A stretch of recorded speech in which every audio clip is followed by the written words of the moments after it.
Hello and welcome to DCP Live episode number 216. The we have rated and we're probably tired and exhausted from it episode. And we also ate Briar. He was delicious. Mm-hmm. Well, currently we ate a little bit of Briar just to do a little bit of a test run. And tomorrow is the day that he's going to be fully basted. That's right. I forgot it's Thanksgiving tomorrow. I'm uncomfortable. If you spatchcock the Briar, it will cook faster too. Oh, okay, great. Yeah. There we go. Can we get a highly recommend it? Any like tips and guides for cooking Briar, Holtz, out there? Really, just find one for like a chicken or turkey, and just replace any instance of turkey or chicken with Briar, and you got it. Okay. Yeah, I like it. Datto, do you have any recommendations on cooking Briar? Optimalness, you know. You are known to do, Datto does cooking. You could cook Briar. Temperature, be great at. Timing, anything? Datto? He walked away. He walked away. Maybe he's getting ingredients to show us. Oh, maybe he's getting the stuffing. He's getting his cookbook that he wrote all about Briar. Empty-handed, actually. I'm uncomfortable. Oh, that's what it was. Uncomfortable. Nah, that's not it. Strange. DCP. I don't have that kind of relationship. No. Don't worry. Well, neither do we, but we keep imposing that on Briar. Oh man, how's everybody doing? Sleepy. Good. Like a slut. Good. Yeah, That's how I've been feeling too. Mm-hmm. A little sluggy. Oh, Datto's here, by the way. Also Holtzmann. Yes. Hey, I'm here. Hi. Welcome. Mm-hmm. Thanks. Hello. Welcome. Just another week, Destiny stuff. Happens to be a The raid. raid came out. Right? The raid came out. The raid did come out. It was good. It was good asterisk. Well, with the hot takes right away. Let's do it. Yeah, we're getting right into it. Let's do it, man. The negativity gives views. So let's. Well, I think it's something that most people will agree with me on, was that Atrax just kind of felt weird how you did it on day one. Okay. You know what I mean? Like, I had this like uncomfortable feeling as we were doing it. It was like, is it because you're getting rid of fallen babies? No, it mainly had to do with like actually dealing damage to the boss and just like some of the health coming back and just doing what felt like so little, and then doing damage while the boss is disappearing. And it's like, are we supposed to be doing it this way? Are we missing a mechanic? What's going on here? We did actually have that really exact thought. Yeah, that exact thing happened to us, and we're like, there's got to be something we're missing here because our damage is so little in comparison, and like, and then the race at the end, the final stand, where you like suddenly like, oh my god, we gotta kill these guys as fast as possible. Which one's next? Like that felt extremely frantic. It always felt like you weren't doing it correctly, even if we are doing it correctly. Like now, Lament, you go one cycle or whatever, big deal. But during the actual race, there was just like sort of an uneasy feeling that was like, is this the way it's supposed to be done? Are we supposed to be doing this? Is this how it actually works? Yeah. And I just kind of felt uncomfortable with the whole thing. Even after we beat it, I was like, I don't feel like that was right, but I don't have time to worry about it right now. That was definitely the wall for most teams, was that place, because it was a hard DPS check. It's like, if you're not rocking, like we had 3 Nova bombs, and those 3 Nova bombs and Celestial Nighthawk. Yeah, they had to be used every single time we were doing a damage that it was possible for those Nova bombs. Otherwise, our DPS was just under. Yeah, we were doing like 4th Horseman into swords and all that, and it just like, I mean, initially starting out, we were just like, oh, the mechanic is figure out which is the copy and then do a bunch of bursts to like make it stop, and then go take the thing outside. And then when we thought like it was sort of like an Oryx situation where when you yeet a copy into space, that's how you would deal some damage. And then it was very obvious that was not the case. Yeah. And then after that, it was like, we've only done like 30% damage in 15 minutes. What's going on? Yeah, then rage kicked in. You're like, oh, yeah, this is not. But then you never really figured out like if there was anything else So it's like, do we just try and burst him now? And then like most teams were just kind of like, yeah, just burst him, I guess. And then that's kind of just what we ended up doing. And so, yeah, it was just, I never felt comfortable, like just even in the moment, just like, it just felt wrong. And, you know, I've seen like a lot of people kind of bummed that they weren't able to get, you know, that day one completion because of 8 tracks. It was such a huge wall. And to those people, I would say, please try again next raid, because I feel like 8 tracks was an anomaly, an exception to the rule. I don't think it's never really been like that, where the second boss is a giant wall. Yeah, it's usually the final boss. It's always been the final encounter. Yeah, it's always the final. Yeah.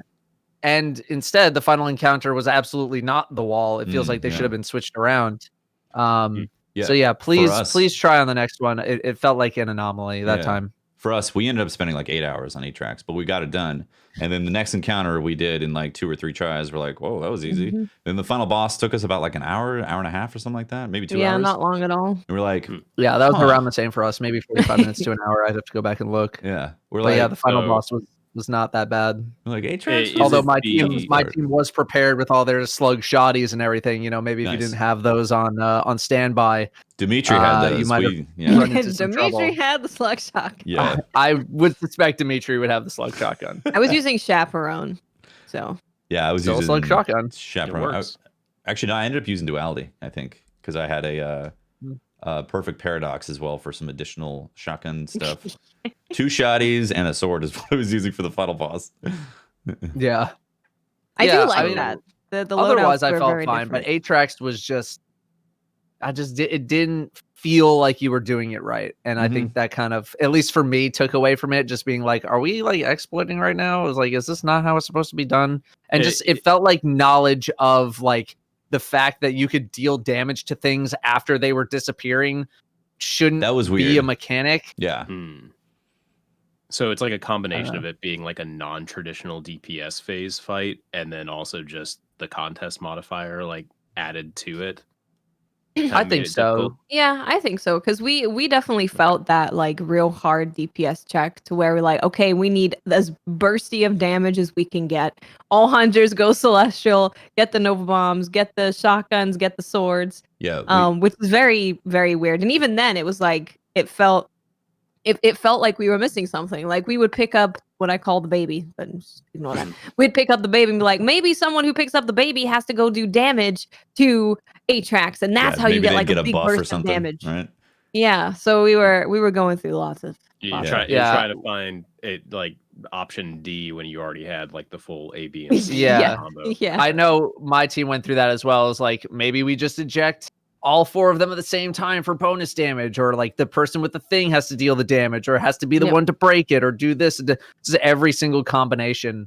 And like, I don't mind as a concept, like a damage window being like that super short. You have 5 seconds to deal as much damage as you can sort of deal. I think that's neat. I think that's an interesting concept, but just not really feeling like that was it at the time was what made it feel sort of uncomfortable. Okay. Or just weird. You know, if there was more of like a signal that said like, this is what you're supposed to do, then it would have been like, okay, but it just always felt like, was there a music kick when like the boss was in a damageable state? Okay. Yeah, but it was during like the entire Extinction Protocol phase, like that entire thing. It wasn't just like big rush of music and then it comes down and then crescendo and then decrescendo, and then it wasn't on and off, on and off. It was just like it happened when the thing was happening, and then it went down when it was done. Yeah. What was your guys' loadouts that you had to use because like I think the thing that made the wall for everyone is the fact that the window for DPS was so tight that if you weren't using a very specific set of things, then it just wasn't possible, right? Like we did 4th Horseman into Falling Guillotine heavy attack. For the most part, but we also were experiencing, that health regen that everyone's been complaining about as well. So we thought, like, is this a mechanic? Is it related to something else as well? Is it just latency? Because 4th Horseman has apparently some behavior where, after it does all of its damage, the game will actually register how much damage it did, and most of the time, you know, a certain enemy might heal back up some damage or something like that.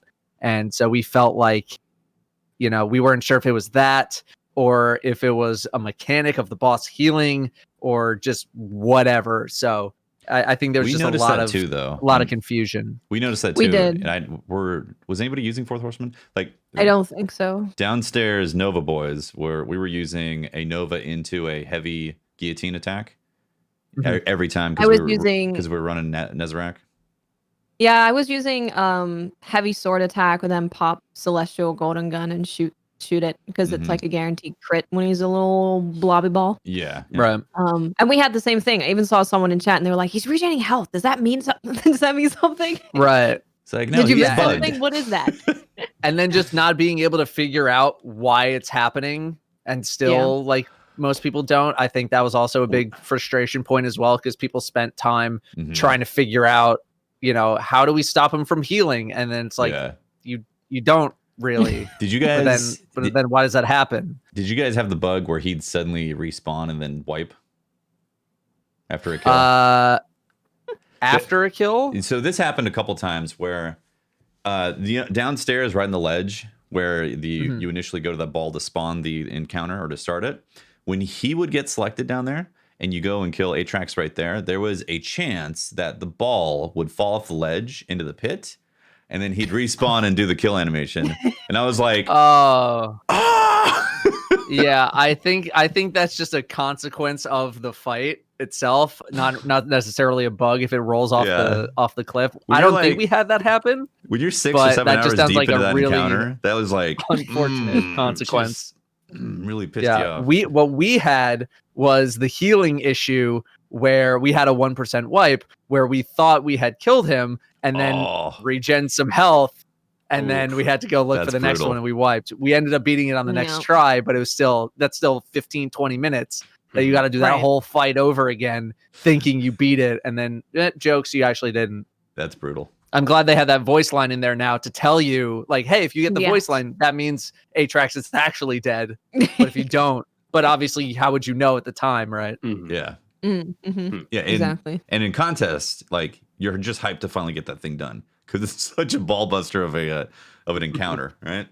That fight was so tough for everyone. Basically, from what I've seen, so many people were stuck on it because it's a super hard DPS check. And then at the end, when the scanner's looking for who to hit, there's so many of them, and especially when it's contest, you can't just run around in there because all the bosses are gonna stomp you, shoot you, you're gonna die. So it's really difficult in contest to find the right one, have everyone move over there, do the damage.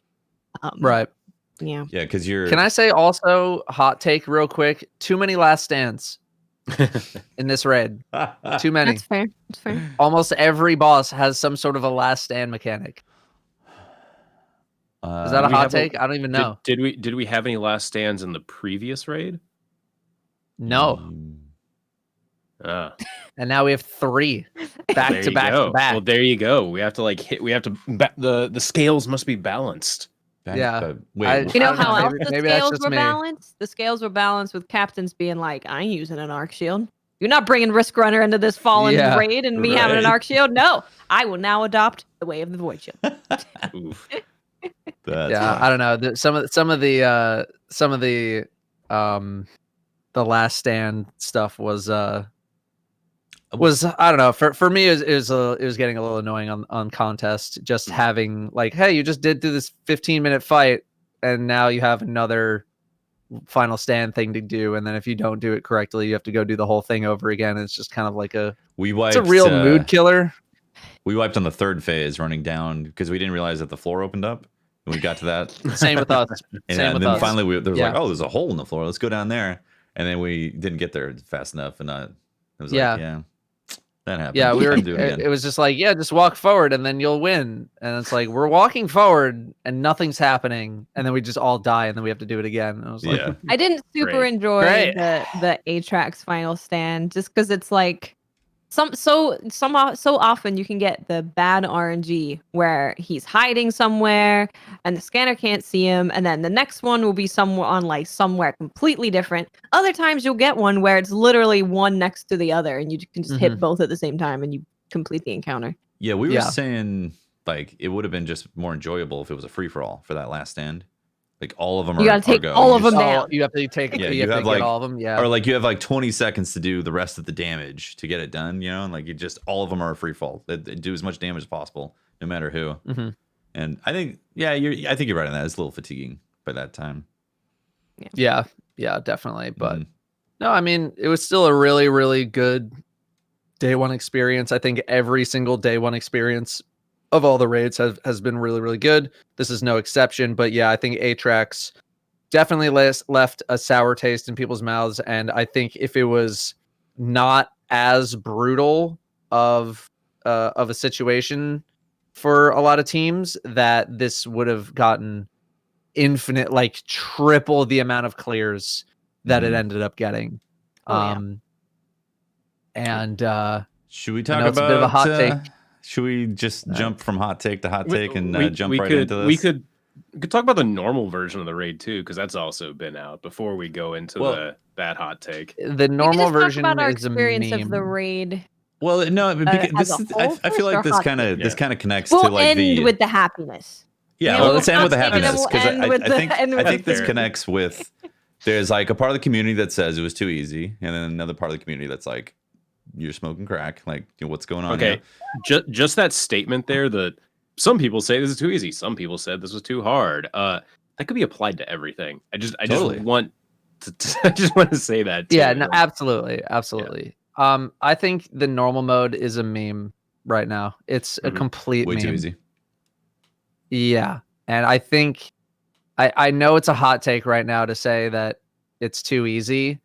My main issue with the raids after contest is done is that purely from a combat perspective, just shooting at dregs and servitors and vandals and killing those kinds of enemies versus what they're doing to you, that aspect of the raiding experience is far too easy, in my opinion. Mm-hmm. There was a situation where we were trying to wipe in an encounter on the third encounter, I believe. And there were 6 vandals all staring at me, not shooting their guns. Just, they're all looking at me. They're all targeting me, but they're just all standing there. And this was on contest. Not even normal. So when you're on normal, the ads present basically no threat in the entire experience in the raid at all. And that's mainly what I have a problem with raids nowadays. It feels like they are building raids for the day one experience. And then after the day one experience, it's just like, congrats. Now you get to fight enemies that are as hard as enemies on patrol. Meanwhile, things like in Gambit and Nightfalls and stuff are kicking your ass, but we just don't have that experience in the raid, which also should be a pretty difficult piece of content. But instead, like, that you have vandals that don't even shoot at you in the raid. Yeah, the Nightfalls so that's where I have an issue. Yeah, that's where I mainly have an issue from. Like, it's too easy. The physical shooting at enemies and disposing of enemies, they present literally no threat whatsoever to someone who is close to or at level. Mm-hmm. And I think there should be a bit more of a combat related challenge in addition to the mechanical challenge. Mechanical challenge is its own thing. Mm-hmm. If you struggle with the raids, I imagine it's more from a mechanical perspective than it is from a combat perspective. I would like to see that combat perspective made slightly more difficult so that you actually have to, have some level of awareness when it comes to actually fighting against enemies as opposed to just worrying about mechanics. Yeah. I did notice. Is that a hot take? I would take? personally just love to have like a selectable contest mode after and then give it more spoils. Now that the whole spoil system is in there, like I really awesome. like that new system. So if you could do that, get more spoils, get more chests, get more rolls on stuff, I would really like that. Yeah. More spoils would be great. I like that. I would also like to just have contest mode stick around for those teams maybe who didn't get to do it on day one or who weren't able to do it on day one, but now at least they know, the strats and they can go back in and say at least like, hey, we finally beat it on contest. maybe you give them a different color emblem or something like that to say, instead of the purple one for the day one, you give them a blue one or you give them a green one, right? Just so they have something where they can be like, we didn't beat it on the first day, but we did beat it eventually.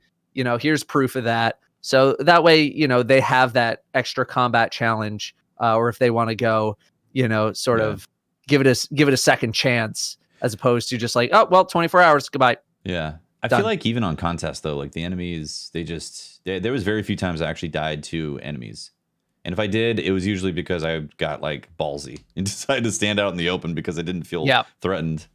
Yeah. The resistance mods also helped immensely, right? Being able to convert literally 5 of those mods, crunch them all down into one mod that cost 1 energy in 1 slot. So now you get upwards of 50 stats worth, 5 tiers worth of stats open back up again, plus all the other mods that you get from all the other armor sets, any other defensive bonuses. So that is definitely part of it as well. And I did notice that I was taking a good amount more damage without those mods equipped. But those mods are a big difference maker when it comes to receiving damage in contest. And I felt the same way. I never really felt very threatened unless I was just sort of meandering and just not really paying attention. Being too close to the boss or something, or getting physicsed. I died to physics more than I died to actual enemies.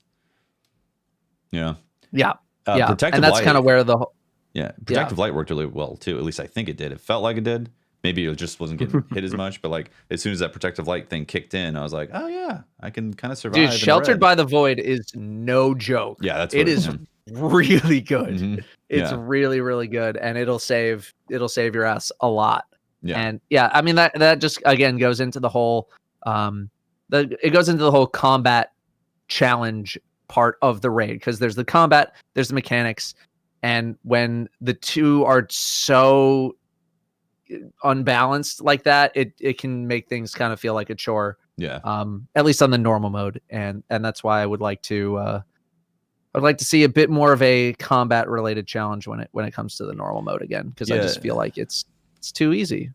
I will say the overwhelming opinion that I've kind of seen from people about the raid difficulty is that like contest mode feels really good for people that are wanting a challenge. Like even the top tier people are like, oh no, this is actually this is at a good power level, so to speak, where it still feels like a challenge. And the raid afterwards, once it releases on normal, is not that much of a challenge, and they would like that level of difficulty to maintain in some way. The raid does not always have to be at contest level difficulty, but damn, would it be nice if you could select a box and be like, I'm playing contest mode again because that's what we want to do. I don't know. I feel like that's kind of the overwhelming opinion I'm seeing about people. I think a lot of people miss hard mode, right? Hard mode was that hey, this is limited, or there's no revives and it's going to be difficult. Like you be on your A game for hard mode, and people tended to basically adopted hard mode as the way to play it also. And now we're missing that. I feel like that's gone in the raiding experience, because the normal raid was always the raid to teach you how to do it, learn the mechanics, and then hard mode was applying all that and maybe having a shift in difficulty, or a shift in the mechanics difficulty to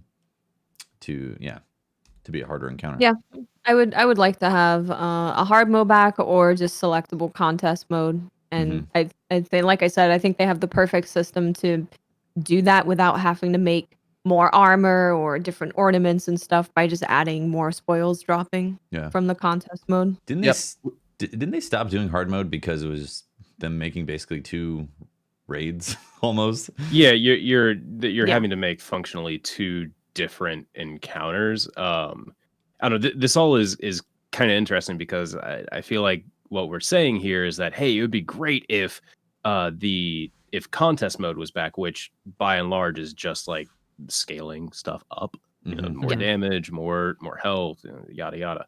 And the very first raid that had that hard mode applied to it, Crota's End, or the Crota's End raid, that one was literally just a scaled up version of everything, and everyone just skewered it for not having like extra mechanics and stuff. So interesting. Well, I mean, you and I come from a WoW background where there's technically 4 different tiers of rating where you start on normal and then you add mechanics and then you add even more mechanics. You're adding more damage received and there's higher expectations for your performance. The delta keeps going up every single time, and when it's just a delta, it's like yeah, exactly. But now, like, I think people just even having like a Nightfall selector list where you could do Legend, Master, Grandmaster rating for bonus drops or whatever you want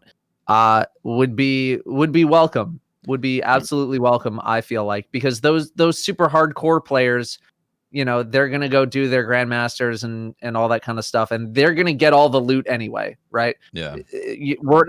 Those players are already showered in loot. They got all their shards. They got all their prisms. They got all the exotics with 70 stat rolls. And they got all the stuff already. So I just don't think it's going to really affect too much to have those higher difficulty options. Mm-hmm. But at the very least, having contests back in some way for people who want to go try. I'm not saying make the raid contest difficulty every time. I learned that lesson in King's Fall. I don't have any of those opinions in public anymore. But if they want to have additional difficulties that people can toggle to, I see nothing wrong with that. And I strongly encourage it because I think raids are supposed to be the hardest thing in the game. And we need more than one difficulty. Yeah, I always thought when they introduced the new Nightfall system that they were going to start doing that for the raids because it just makes it seems like it would be an obvious transition. It's like replace some of the enemies with champions now, right? The higher the difficulty, the higher the delta, and more champions get introduced into the encounters. Seems like that would be a natural transition. But again, obviously they're making new versions of the raid with these different difficulties that they have to go and test and manage all that. And like I said, at the very least, a contest thing with more spoils as rewards would be a great way of doing that. Yeah. You go ahead. Was anyone surprised at the complete lack of stasis in the raid?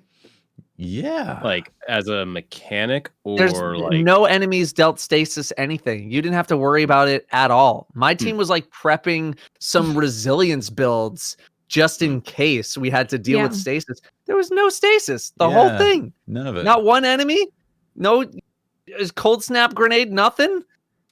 I was expecting some stasis. This whole thing is about stasis, and we got no stasis. No stasis in the raid. Yeah, it was really weird. I was expecting that, and I completely forgot about it by the time we were done because we were just excited to be done with the raid. But you're absolutely right. No boss shooting like an ice cannon at us. Yeah, nothing. The whole campaign is stasis. Learn how to break out of stasis. Resilience is important for stasis. Up in the raid, no stasis. Darkness is being used to make exos. Suddenly there's exo fallen, no stasis. Yeah. I was expecting it. I was kind of, I guess I'm a little disappointed, which is a really weird thing to say considering how annoying stasis can be. But it was also like, man, we prepared some gear sets and everything, and we're just like mentally ready for stasis, and then nothing. Or like loot. I'd be interested in knowing like why it isn't present in the raid. Same, absolutely. Yeah, or even clearly we were all expecting it. Yeah, even like a fragment or aspect or something connected to it, to the raid, to unlock more stasis stuff in there. Yeah, a little strange. Yeah, no stasis. Would definitely like to know why. Yeah. So aside from difficulty stuff, because like we talked about that now, like how was the overall raid experience? We've done all of the Destiny raids. How does this fit in? I haven't. Well, except for Holtz. I actually haven't. I haven't run this raid yet. The only stuff I've experienced from it is just like watching everyone else run it. All right. Yeah, like where does it sit for you? For me, it definitely sits in the top half. People have been like, "Where's this rank on your raid list?" Is like, and I was people always ask me that, like, what do you think is like the worst raid? I hate calling one of these raids the worst. I prefer least best because I don't think any of them really deserve the title of worst. But true. That aside, I think this will age a little bit better than something like Garden of Salvation. I think the only thing that people might get a little bored of is potentially the third encounter, but I think the third encounter has enough going on that you might not really mind the fact that it's a timed experience and you can't really make it go any faster. So I do think it'll age pretty well, and I do think I will end up liking it over Garden of Salvation.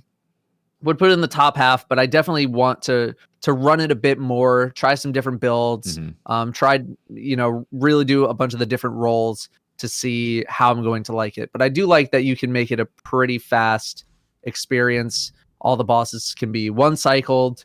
Whether or not that's a good thing or a bad thing, not too sure. That we're, again, going back to the combat thing. Everyone's 3-manning, 2-manning this thing a day after it's off of contest mode.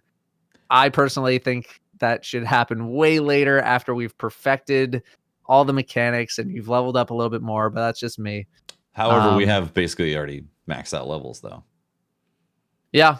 It's very, very, very a lot easier to prepare for this one compared to previous raids, which I do think was absolutely a factor in more teams being able to clear it. Obviously, it being on a weekend. Yep. Obviously, stay from home contributed as well. Although I will say that there is a part of me that misses sort of the scrappy nature of some of the older day one experiences where you basically just had a limited amount of time and you had to go in with whatever crap armor that you could duct tape together and whatever crap guns that you could get that you could duct tape together, and you just had to go in and just make the best of it. Yeah, I do absolutely miss that part of the day one experience where you just had to cobble together like all right, here's just some random fusion rifle, but it's my highest level thing, so I'm just gonna use that, and then I have this rocket launcher, I guess, which this perk's okay, and you just had to cobble it all together. And you just were like, all right, well, I'm going in with a pulse rifle fusion rocket. Let's see how it goes. Make it work. And exactly. Just make it work. And having so many build options for this raid definitely took away from that sort of scrappy day one feeling where it's like, okay, we're coming with our entire arsenal of everything. Yeah. And it turns out it became more about. Turns out you needed you did need Atrax, right? Yeah. And there is something admirable about being able to bring in a whole bunch of stuff and being able to adapt on the fly.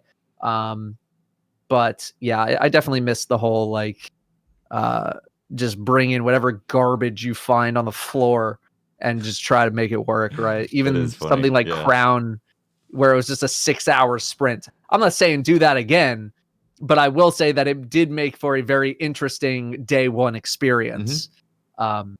But I do think that Bungie will probably end up sticking to this kind of a formula for day one experiences going into the future. Looking at the engagement level, I mean, this was clearly a highly engaged raid. Lots of people did it. It's not that a large amount of teams cleared it. It's that a large amount of teams attempted it. And so that percentage, it was still only like 2%, which is like still pretty low for a day one clear. But there was a ton of teams that attempted it, and there was like just over 5,000 teams that cleared it in the 24-hour period. This is the first time I've been raid ready for a day one raid, I think, ever. So it's when you give people the availability to go to work, look after babies, and do other things, and still be like, oh, you know what? We might be able to attempt this raid. I'm nearly 12:30. Like, we could totally get a team together this weekend. Do you want to try it? You're gonna have more people engaging with it, and ultimately, it's better for everyone if more people engage in raid content, because then there's more reason to focus on creating more raid content. So I think this was really good to get more people experiencing it day one, even though a ton of people didn't clear it. And they tried for the whole 24 hours, like Briar's son, he tried the whole 24 hours, didn't get the clear. Can't imagine. but so many people just tried to get it done. They tried. They went in there and gave it a try. So that was really cool to see, especially now because raids are becoming much more a part of the story of the campaign of an expansion. Whereas before it was like, oh, just like this bad guy. Why are we killing him? I don't know, because he's like a bad guy. Whereas now there's a story to it, and then when you clear it, something else happens after that. So I like that more people can experience it because it's all a part of the expansion experience. What do you guys think of Taniks coming back? That was a little weird for me. Dude, I was like, Taniks getting so much hate. Like for me, is like, okay, would you rather have Taniks, at least someone with some sort of connection to the game, or just another randomly named fallen dude that it feels like it has no connection whatsoever? Like, does the name Atrax? Really? Yeah, exactly. Like, would Taniks being a different name and a slightly different model really have had that much more of an impact on your raid experience? Here's why. It really? Here's why it threw me off is because they left Aramis basically frozen and clearly not dead, but they're saying that she's dead, but she's still intact. They didn't kick her off the edge and shatter her. So I was like, well, she's probably going to be the raid boss, obviously. So when Taniks popped out, I was like, Taniks as an exo? All right, sure. Yeah, I guess it's the perfect person to fight us because like, you see them Guardians, you know what they've done to you many times, Taniks. Don't you want to get revenge? Taniks was out trying to buy a house, and we're like, nah, bitch. Yeah, true. I don't know. It didn't really bother me that much. There were definitely some little hints here and there, like the prepare the body line from the campaign that made you think maybe Aramis would be the final raid boss, and I think that would have also been pretty satisfying.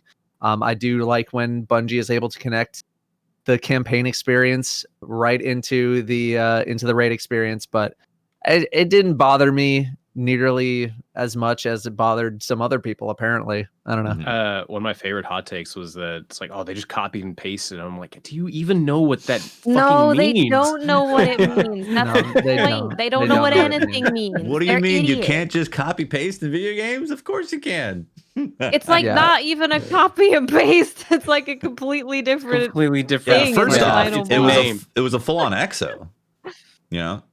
Like it wasn't just. He has wheels. He goes beep beep. Yeah, he did have. Yeah, he had beep beeps. He's a bus. Yeah, he's got the beep beep. Dr. Robotnik Taniks. Actually, like we could kind of guess that maybe it could be Taniks from the story because there were a bunch of like hints at it where it's like Taniks has no house, but like Taniks is thought about joining because of Aramis because she's cool and awesome, and then Aramis said to Atrax was like prepare the body, which is another kind of thing. So it's none of that would have made me think Taniks though, because I was like, Taniks is dead. And I remember killing Taniks and getting the cloak. We haven't heard a single mention of him since we killed him in D1. Also, we killed him. Yeah, but he's an exo now. Yeah, he was reborn. Taniks reborn. Exactly. Yeah. Prepare the body. Yeah. But how did he become? It didn't really bother me. How did he become an abomination though, from a crash landing? Well, I think the abomination aspect is that he's a shank. Taniks would be a shank. That sounds cool. Shank Taniks. You did like. So I think that's where the abomination part comes in. You crash down, everything's burning. You've saved Europa. Then it's like Taniks has got an upgrade. Let's go. Yeah. So apparently Taniks was shown in one of the cutscenes as one of his lieutenants. So of one of Aramis's lieutenants. I definitely missed that. He was like, I ain't got no house, but Aramis is spitting some fire, and I want to join the House of Darkness. I want to get some wheelies and go beep beep on some Guardians. That's exactly what happened. Aramis is like, you're gonna have this sick outfit. You're gonna be an abomination, but it's gonna be awesome. You're gonna have bombs on your legs. Yeah. How do you feel about that? Like bombs, Taniks? Okay. What did you guys think of the spacewalk? Like for me, the spacewalk is great. Phenomenal. I thought that was incredible. The music, absolutely insane. The environment, the experience, like especially since we finally beat that one part. So there was euphoria already from there of like beating Atrax. Right, yeah. And then getting to the spacewalk was like, this is incredible. The music is incredible. The sights are incredible. The sound changing as you're jumping and shooting and stuff. That all changing was So cool. It's probably one of my favorite places in the game ever. Just being in space and hearing all that music. Yeah, it was great. I loved every second of it. I'm sure people have heard me say this literally 1,000 times already, but again, Destiny is at its best when it can show off how big it is and how small I am. And that's absolutely what it did. Yeah. You're just on this massive, massive lab. You're out in space, huge jumping puzzle, beautiful skybox. Yeah, nothing not to like about it whatsoever. Gorgeous. And the whole raid is really up there for me because of the scope of it. Like, I love the journey of this raid, right? Like, you're starting on Europa and then you're going up to space and then you're crashing back down to space, and that encounter where you can look out the window and it's getting redder and redder and things are shaking. That was so it's cool. Such a cool experience, and I love that so much. So for this raid, I really felt like I was going on this entire epic journey, and that was awesome to experience in a raid. Yeah, the whole arc of where you're going in the raid, going into this secured, restricted area, which is in a blizzard that's going to kill you, which I thought was really cool. I enjoyed that very beginning encounter. That right was there. Very cool. Going into the Deep Stone Crypt, disabling the security system, and then meeting Atrax. Then, like, suddenly you're going to space in the Wonkavator. It was like, what? This is crazy. What a reveal that was, dude. Yeah. What a reveal. I was so stoked for that reveal. Yeah, that was insane. So well done. Just like imagination sparking type of stuff, seeing that happen, right? And then going phenomenal. Yeah. And then going to like the heart of the satellite, disabling the plan that Taniks was going to rip apart Europa, status calamitous. Yeah. And then riding that all the way down, seeing the atmosphere starting to light on fire. So cool. I think also just some of the story implications too, just being connected to this raid of just hearing things and seeing things that we've only, heard about through Grimoire cards, right? Or in-game lore, or just not even in-game lore, just things that people have pieced together online. And having all those things finally start to show themselves and get a bit more out of that experience was also a huge part for me of just like, finally we're getting to see things in the game that we've been hearing about for 4, 5, 6 years. Definitely added as well. Yeah, agreed. Yeah, really cool. And yeah, like Garden of Salvation didn't really feel like it had that connection that Deep Stone Crypt did. Like, it just, especially with the way that Shadowkeep ended, it was just kind of like, we're getting to the good part and it's over. And then you go into Garden and it's like, okay, we're doing a thing. And then you get to the end and it's like, okay, now what? But at least with Deep Stone Crypt, it was like, okay, now what? And then the now what was answered later in like some of the campaign. And that is something I feel like should be much more appreciated, that we actually get some amount of answers and that kind of aspect. And looking on the map and seeing stuff falling in Europa, and the map has changed, and there's like new patrols in there, there's new things to do there. I love that. All of that. Yeah. I really appreciate that type of stuff. And I like how they did it on a zone by zone basis, as opposed to Last Wish. They did like every week was a new cycle, a new part of the cycle until it repeated type of thing. I appreciate that it moves to a different zone instead. Yeah. And I think overall sentiment for the expansion definitely like shot up a ton after the raid came out, and we had, some important story reveals and new things added. The exo challenges, the 2 that I've done so far have been really neat. And just player sentiment for the expansion has shot up since its release, just because I feel like the release wasn't really front loaded. It wasn't like the strongest release that we've had. But now that the raid's out and we kind of have these more things in the game now, I think people are much more okay with how the expansion's been going. The best pieces of the content, as opposed to start. Yeah, best pieces of the content for Beyond Light have essentially got released post raid. With those. Yeah. In fact, before we start talking about those, let's talk about the final encounter of actually seeing the abomination and that just that experience. What'd you think of, I guess, Yeah, what'd you think of the encounter? Having it how it all wrapped up? I mean, I like how we came back to the start of the raid. Yes. That was pretty Love neat. The encounter itself, I really enjoy the fact that you don't have this 4-minute long thing that you have to do first before you get to a damage window.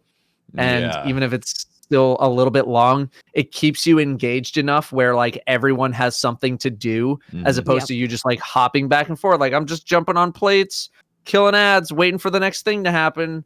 Oh, when's it gonna happen? This is like, you fight ads for like 30 seconds or whatever, and then for the next minute, 2 minutes, everyone's engaged. Suppressor, you got to do this. Scanner, you got to do that. Operator, look out for this. Then everyone else is grabbing orbs, and then you're trading off the bombs, and everyone gets to, you know, play an active role in progressing the fight to the next part. And so even if it is super long, it doesn't feel super long because you're laser focused in making sure you're doing your job.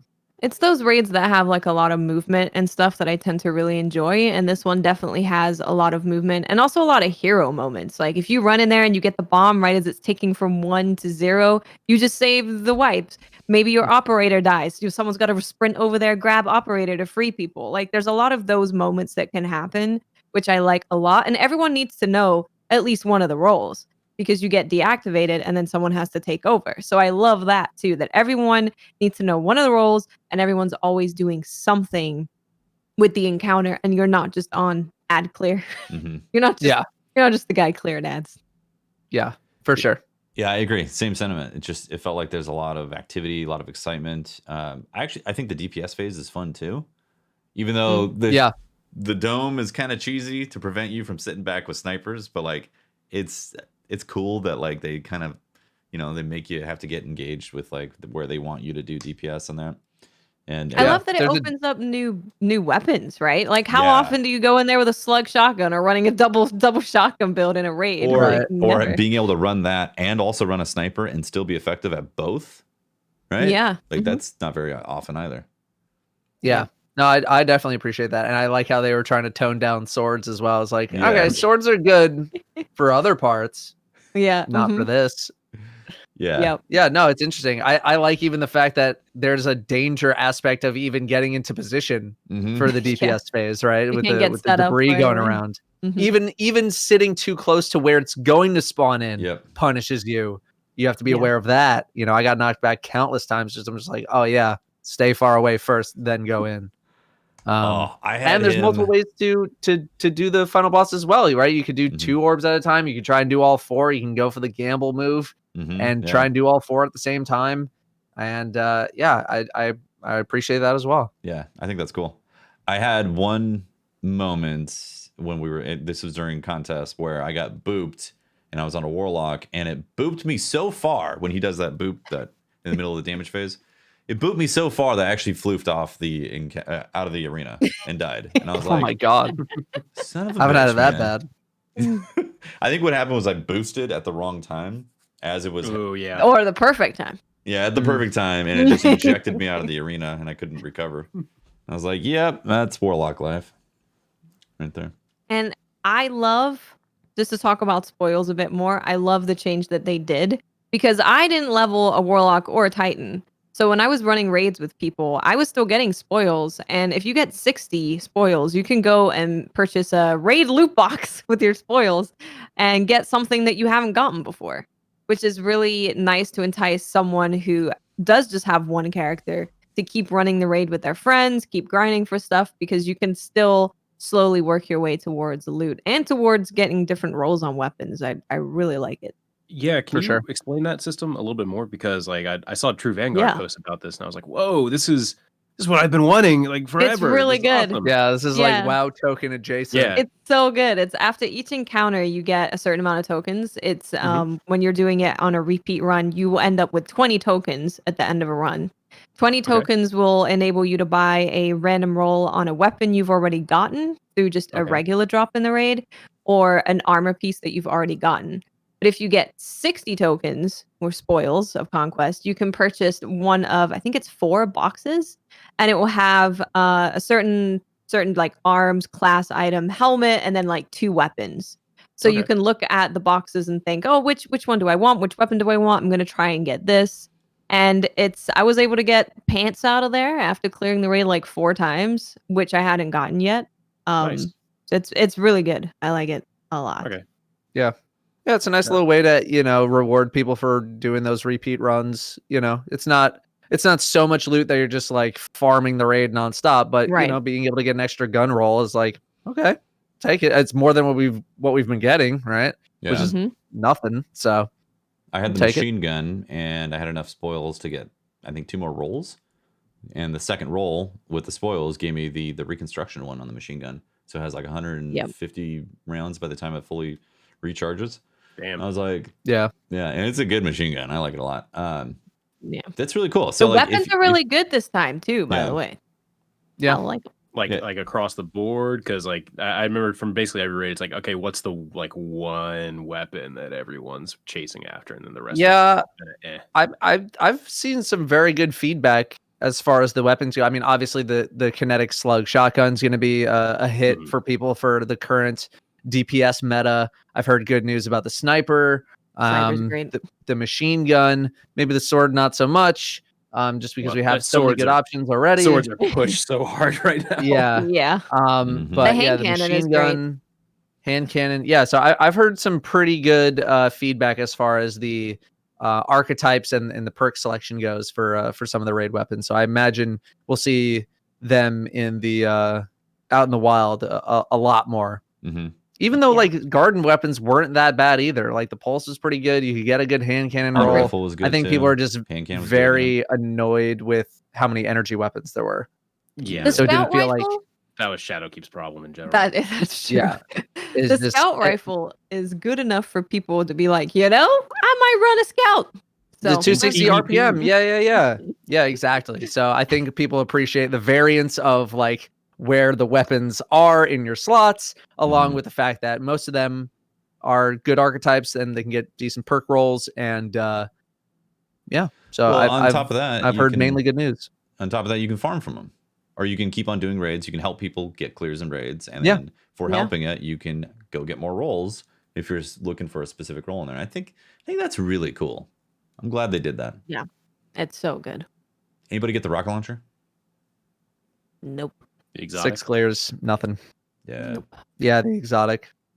Nope. I hear it's pretty good. Nope. I've heard it's pretty good. Yeah. It's pretty good for that 4 mine strat too. Just shoot a rocket at it and just falls down. Really? Yeah. That good. God damn. Apparently it's very, very good. I have not actually looked at any gameplay of it yet, but I've also just been head first into raid guides until they've been done. So nice. I'm sure you had the raid to do, then the raid guides, and then it was like, hey, the entire game just expanded by like double. So there's that. Yeah, we did the raid. We went to go get the lament. We did another raid run with contest, and then we went to go get Cloud Strike, and then I didn't sleep for 2.5 days. You're insane. Go to bed. Just That's making videos. That's an exaggeration, but I did work a lot. Earlier you all said like that a lot that like leveling up was easier. What attributed to that? More time for me. I didn't have to do like unhealthy amounts of Destiny grind to get to the 1230 that I needed.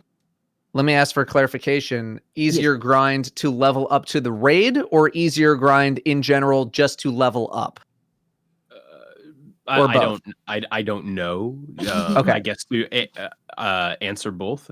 Okay. Yeah. For leveling for the raid, like Watt said, way more time to do it.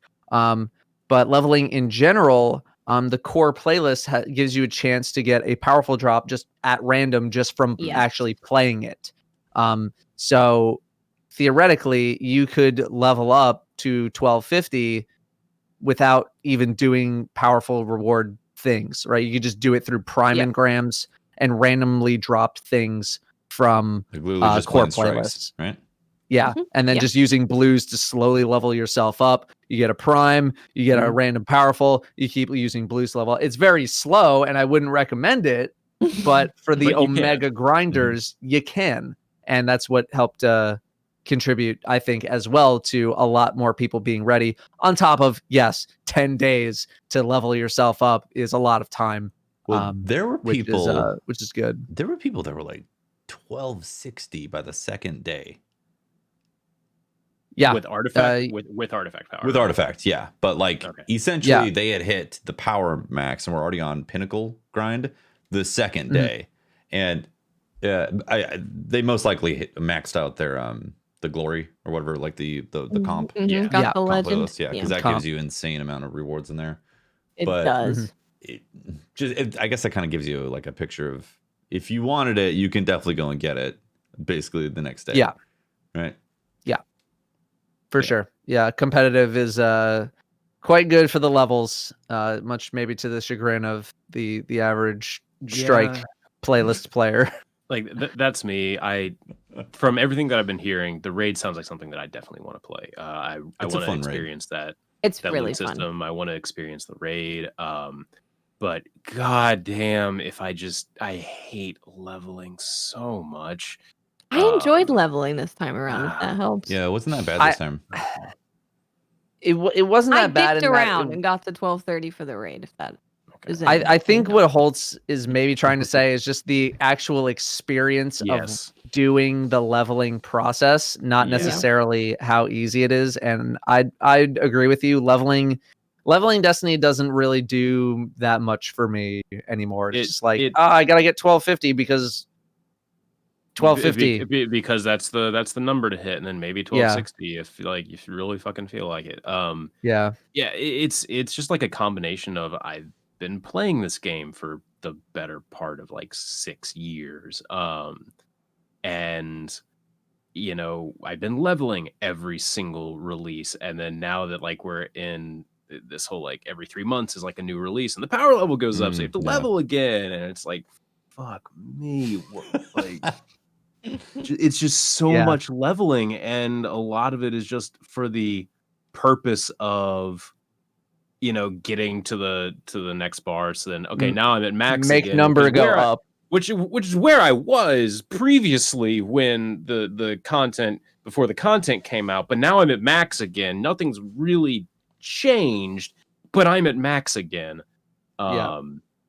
It's just like that, just grinding me down over the years, and it's like, well, fuck, I wish I could just do it once a year. Like if I had to do this, get to max once, like, okay, cool, I spend like 3 weeks doing it, cool, I don't have to worry about it, great, now I can experience all these fucking cool things that everyone's talking about. Hell yes, like that's me. But there's a lot of people, like, this sounds dumb, but there are a lot of people that kind of attribute, I am done with the game, I can put it down to like leveling up as well. So it's just like, I used to very much be on the like, just at least give me a number to make go up, right? Like way back, it was like, I need something to like make me feel good about the time that I'm investing in this game.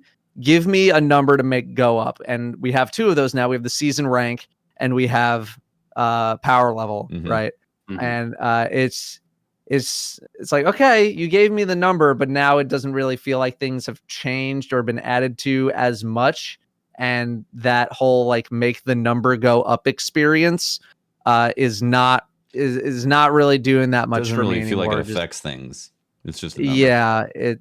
It doesn't. I will say it doesn't though, do a whole lot. Also, artifact level is the thing that goes up too. Honestly. I will say though, playing through the campaign casually, not trying to race through it as fast as possible, and then doing the normal questing and just maybe grabbing a couple powerfuls, or actually no, I guess I didn't grab powerfuls. I basically hit 1200 by just casually playing through the campaign and doing the things that were required on Europa. The new stuff. The new stuff, So leveling honestly wasn't that bad. Like I understand 100% where you're coming from, Holtz, about not wanting to just have to go play the same exact strikes again because the season just got launched, and that's a total drag. I get that, but I didn't have to do any of the content that I played before for quite some time until I was actually probably until you're like trying to grind powerfuls. Yeah, it was like powerfuls time, and even then it was like, oh, I'll play the PvP now. And then I played some Gambit, and Gambit was actually surprisingly not bad. And then And then I got to play a couple of new strikes. It is really annoying when you get an old strike, Exodus strike, or Exodus, whatever it is. I'm like, yeah, no thanks, I'm out. Yeah, Exodus Crash is an automatic leave for me because it leaves a bad taste in my mouth. I kind of enjoyed leveling this time around just because I like it when blues end up being meaningful because there's a whole bunch of armor in the game and weapons that I see and I just instantly delete. But getting them and being like, oh, it's too higher, I'm gonna put that on. I enjoyed that, and I really didn't grind power at all. I think the one thing I did to grind power was doing the 100k Nightfall. And that was it. Everything else, I was like, sure, I'll go play a little bit of Gambit. And then I was like, I'm kind of bored of Gambit. I'll go back to Europa and do some stuff there. So I never felt like I was necessarily trying to level up. It was just kind of happening. Yeah. Which it felt much more chilled. If I felt like I had to hit 1250 the next day, then it would have been a pain in the ass. Yeah. When you don't have that, like, hey, you need to get ready for day one raid race, and that's in 3 fucking days. Have fun. When you don't have that, deadline looming in front of you, it does make the grind a lot more approachable. Yes, absolutely. Yeah. I was chilling, which I think contributed to why just way more people engaged with this raid this time around for a day one experience. Like I am so happy that those numbers went way up. Yes, Datto, you mentioned it was like a combination of just it's on a weekend. A lot of people are working from home nowadays. Like there's just generally more time to do that type of stuff. But like I genuinely think like them pushing it out a little bit, letting people just get up, like that makes such a more interesting raid race, knowing that there are more people out there. It's like, hey. For sure. I remember like the was it the Rise of Iron, that raid? Like one of them was a world firsted by just a group of friends. They weren't streaming or anything. They were playing like that. Like that's more interesting to me when there are more people competing and I don't know. Like I'll always advocate like if you have never done a raid race on day one, do yourself the favor and like make sure you do at least one of them at least one time. Even if you get your ass kicked, do it at least one time just to be part of that entire experience. At least saying that you tried on day one when things were at their absolute hardest. And it's like, oh man, we got wrecked on this boss for a while, but then we, managed to do this or that or whatever. I will always advocate for people to at least go do it one time, right? You don't like it, okay, but once. Yeah, definitely try it. And I think this really shows that there's probably a lot of people that mechanically and skill wise could have cleared previous raids on day one, but they don't have the liberty of taking the time to grind as hard as people who play the game for a living, or who maybe they don't work and they can take that, or they have a job that allows them to take those 3 days off to just hardcore grind, or they don't have a family or whatever it may be. It's not so much that the raids have been so incredibly difficult that no one else on the planet could clear them. It's really that power grind where if you can't get to that level, you are going to struggle immensely to clear a raid. Yeah. As amazing as it is that people can play Destiny for a living, it is, I think it's a more interesting story when just a ragtag group of people got together and beat a raid and we're the first people to beat it. Oh, yeah. That wasn't the case this time. Like the people that played were like also very good, very, very confident. For sure. So it's like, And again, like with the whole Atrax wall, if Atrax wasn't as brutal as it was, as like weird and uncomfortable feeling as it was, I think we easily see triple the amount of people cleared on day one. Absolutely. At least triple. Is that something like you guys would want to see, like even more people completing it? It doesn't really make a huge difference to me how many people clear it. I care more about how many people at least get to try. And I think the more the better, because it's like the one time of year where like it feels like things matter in terms of like a competitive aspect for the game, because we don't really have that sort of feeling in the game really outside of the world first raids, in my opinion. And it's like this global event, right, for all Destiny players, where we all get to, where everyone's focused on the exact same thing. and like everyone's trying to figure out how does this work, how does that work, how does this work, how does that work, and so yeah, I don't really care how many people clear it. I care way more about how many people at least try to do it. Absolutely. And if you clear it, great. If you don't, try again next time.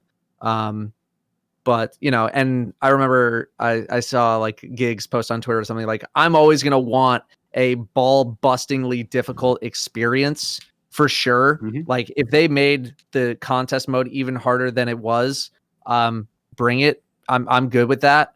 But if they want to bring that back in the form of a selectable difficulty option, I'd take that too. If they want to make the day one harder, I'd take that too. That's not to say it should be that way. If they change it, I wouldn't mind because I like that. I know not everybody else does, but I do think that they do need to keep some level of difficulty integrity when it comes to the day one raid race. So I don't think it should be any easier than what we have experienced, at least with this most recent raid, because I think that would be a disservice to the day one experience.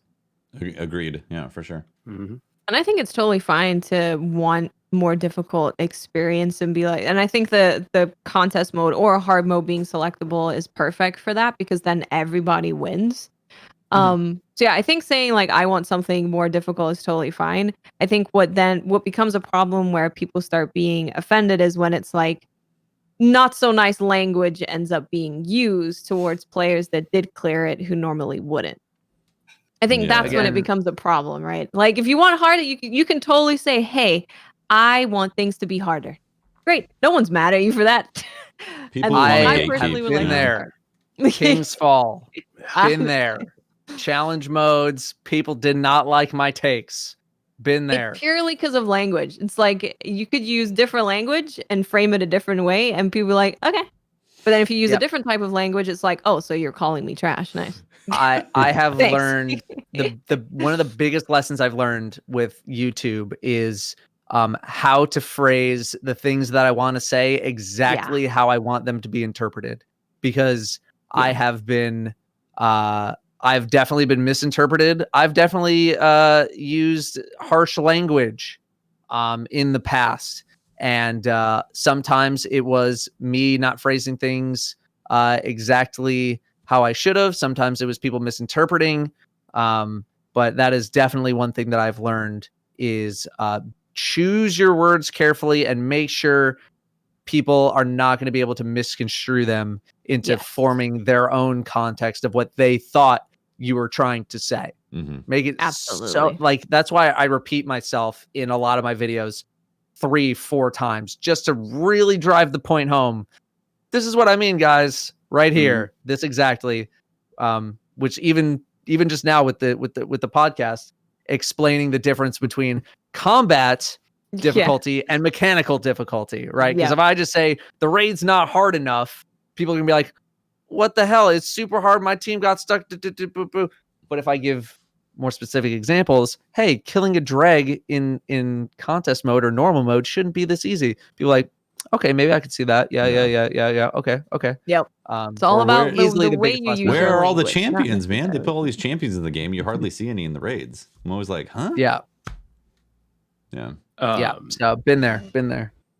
Another conversation that's kind of popped up in the wake of is in the wake of in the wake of the bullshit is like the raid race taking multiple days. I've seen a lot of people express interest in seeing a raid race that is not just a day one raid race, but a multi-day event. This is a WoW thing, right? This is very much it's a WoW thing. An MMO WoW thing. Like it's like a nerd thing. Is that what you're telling me? It's like some kind of like nerdy crap. Where, like personally, I look back fondly at Vanilla WoW, true Vanilla WoW, not Classic, when a piece of raid content would come out and it would be literal months before it's cleared. Some like weeks to months before it is cleared for the first time, and there's like a big deal when it finally happens. Sometimes this is due just to the number of counters. Sometimes this is just due to difficulty and needing to actually get like gear up everyone, because gearing is much slower. And sometimes it's a Cthulhu issue where you literally can't even beat it. Yeah, It's overtuned. It's unbeatable. So I don't know. Does anyone have any like opinions on like what if Destiny raid races were not the one-day event that they are, but a multi-day week-long with marathon? Sleeping, by the way, in case people are thinking someone's staying up for like a month. People are going to bed. No, you would sleep for sure. Would I love that? Absolutely. Yes. Bring it. Absolutely would love that. Do I think it is feasible?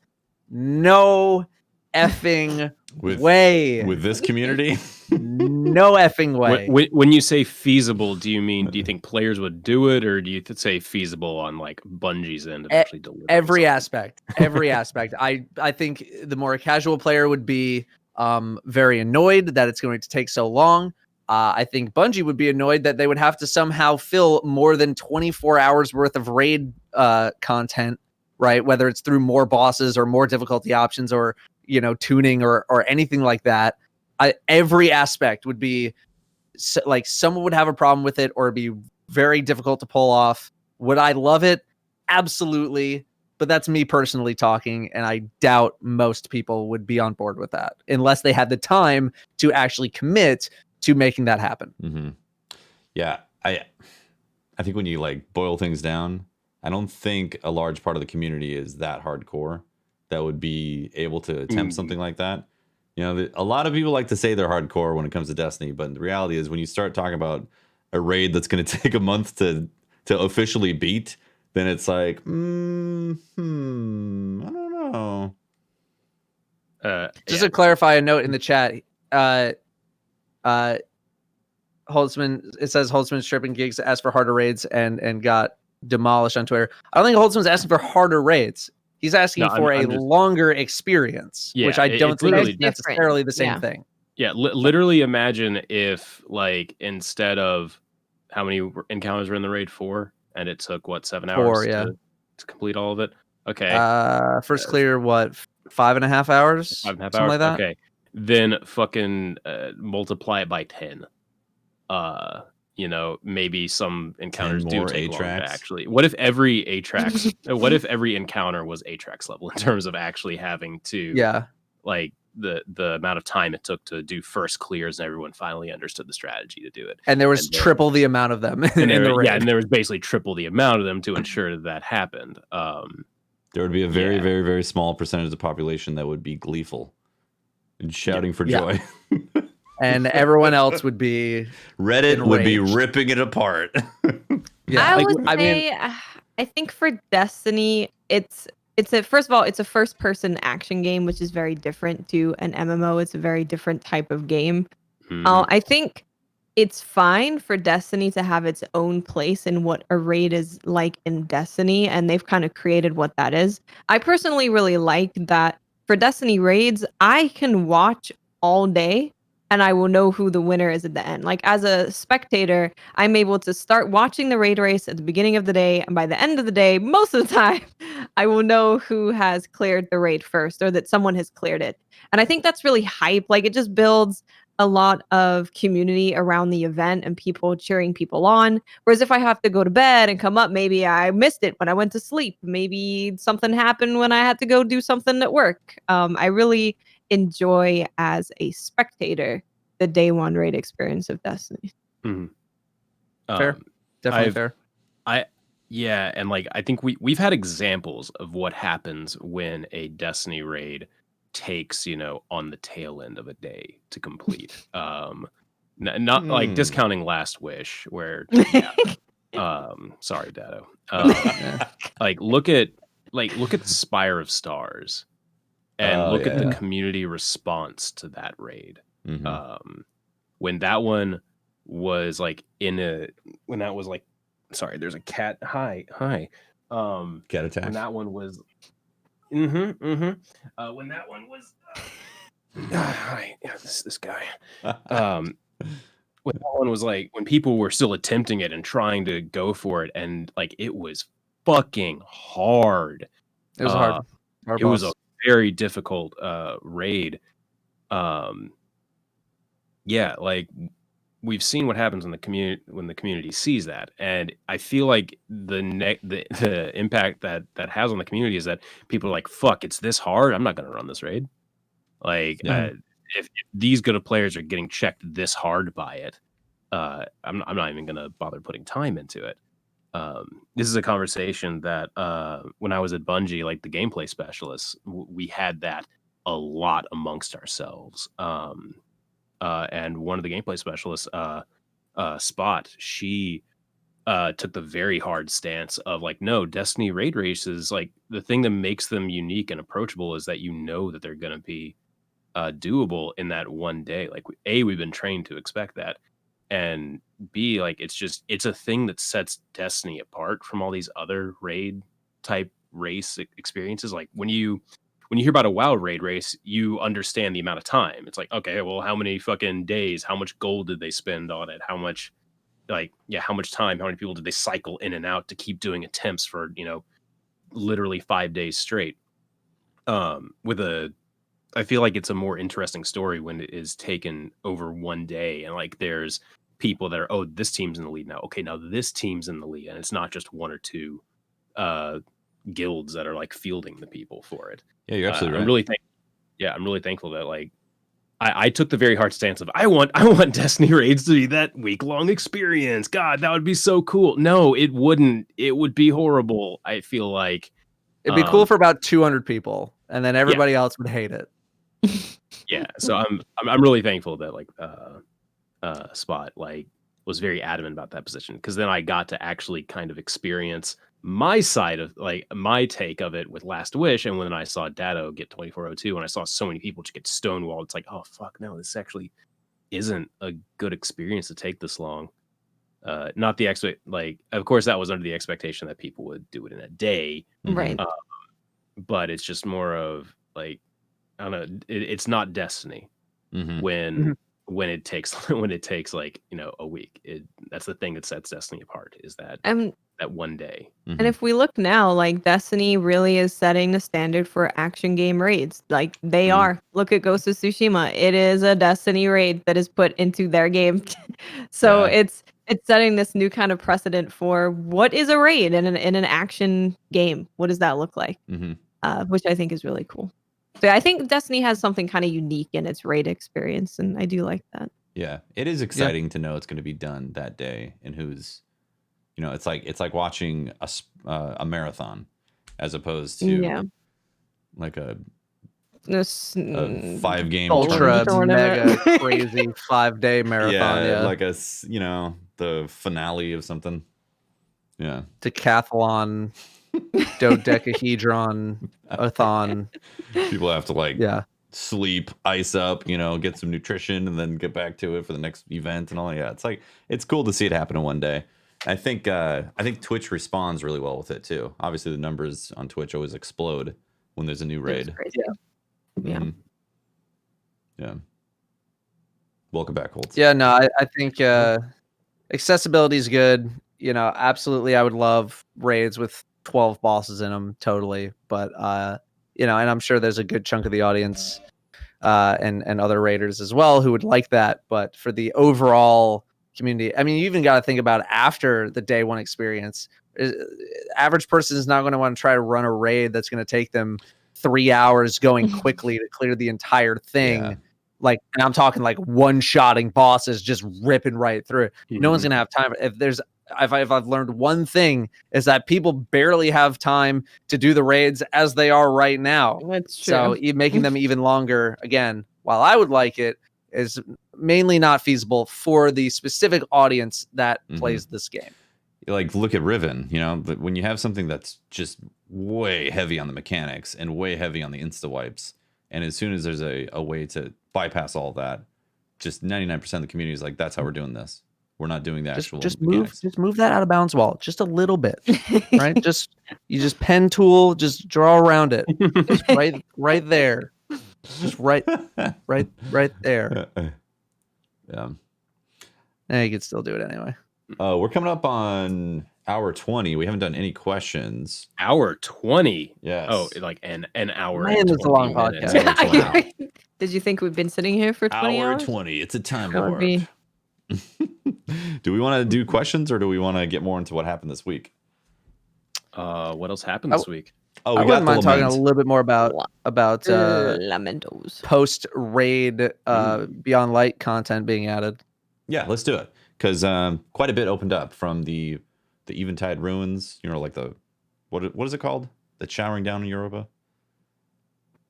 The debris.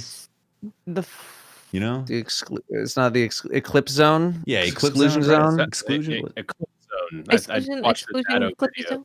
I watched a Datto video that talked about eclipse zone. Eclipse zone. Okay, so we got the eclipse zone that happened. We've got the exo challenges from Varix. Which are creepy, by the way. Yes, creepy. they are. They're so He's cool. like, "Hi, I made this challenge for my daughter, and I'm gonna put you through some weird crap for some odd reason." It's like, okay. Goddamn, Clovis, you're creepy. I really like those little individual challenges. They're great. I love them. Stuff like that. I feel like it even teaches people how to play their character a little bit better, right? Because we just don't have those kind of pieces of content, those like solo challenges in the game really that much. So I think that's really pretty neat. Yeah, with the Legendary and Master Nightfall or Lost Sectors also, they've kind of like begun even more doubling down on that solo experience. For giving people those options. I think that's cool. Yeah, a little end game, solo content for those kind of players who want to be able to maybe experience those higher level difficulties, but maybe don't have a team to field, or maybe you just, you can only log on for 30 minutes to an hour. You don't want to try and find a whole team, but you still get that experience of fighting very difficult enemies. I think it's great. Yeah. By the way, we should probably explain what the Eclipse Zone is. Anybody want to take a stab at it? Anyone want to try and explain what? So far, I honestly basically just went to go get the lament, and as soon as I had all my clips, I turned off the game. Okay. So far, it seems like the zone gives you increased stasis ability energy, and also there's darkness floating around. Yeah, and then maybe something else happens, and then there's also things that you need to do within that zone to get some other stuff done. I'll be honest, I haven't really looked at it. There's a dude that spawns in that area with the scanner buff on his head. Yeah, you kill him. I've got him to drop it, but I don't know what to do with it. Apparently, you have to go buy something from Varix that gives you the ability to pick it up. Yeah. Okay. And then there's also heroic patrols that show up in that zone too. There is. Yeah. Which that's really cool. I haven't done one yet. Really cool. I did one. They're not that much different. There's nothing different about it? They're just like... I mean, like the only one that I did was like a VIP mission, go kill the target, and I killed a target, and then some more things showed up, and then I killed more things, and then I was done. Nice. So it wasn't drastically different. Any rewards worth doing it? I think I just did it to get a quest done. So it was during that time where I was like, gotta get this done so I can get on the exotic, so I can start making the video, and just completely just going straight forward as a million miles an hour, not paying attention to literally anything. I saw someone in chat say that they got like an exotic from doing the heroic patrol, but that might have just been they got super lucky from doing that patrol. Could be. It would be interesting though if you saw heroic patrols and they happen to have a higher weighting for getting exotics from them, because then it would totally be worth it. Be like, oh, I might get an exotic. Let's go do this. It popped up, Yeah. True. Yeah. Could. Yeah. So I don't think I had an exotic drop though. Gotcha. Yeah. So lore-wise, I believe the Eclipse Zone is happening because that satellite that we rode down to kill the Abomination of Tanix had other pieces coming out of the sky, and now it's falling on Europa indefinitely forever through various zones each week. And that's why the Eclipse satellite exists. I know, right? I thought about that. I was like, how many chunks of this satellite exist? It's a big ass ship. So a whole network of satellites just falling or something? Yes. Yeah. I haven't looked at much of the lore books just yet. Now that the first 2 weeks is over and a lot of my video insanity is slowing down, I can start finally reading some of that stuff.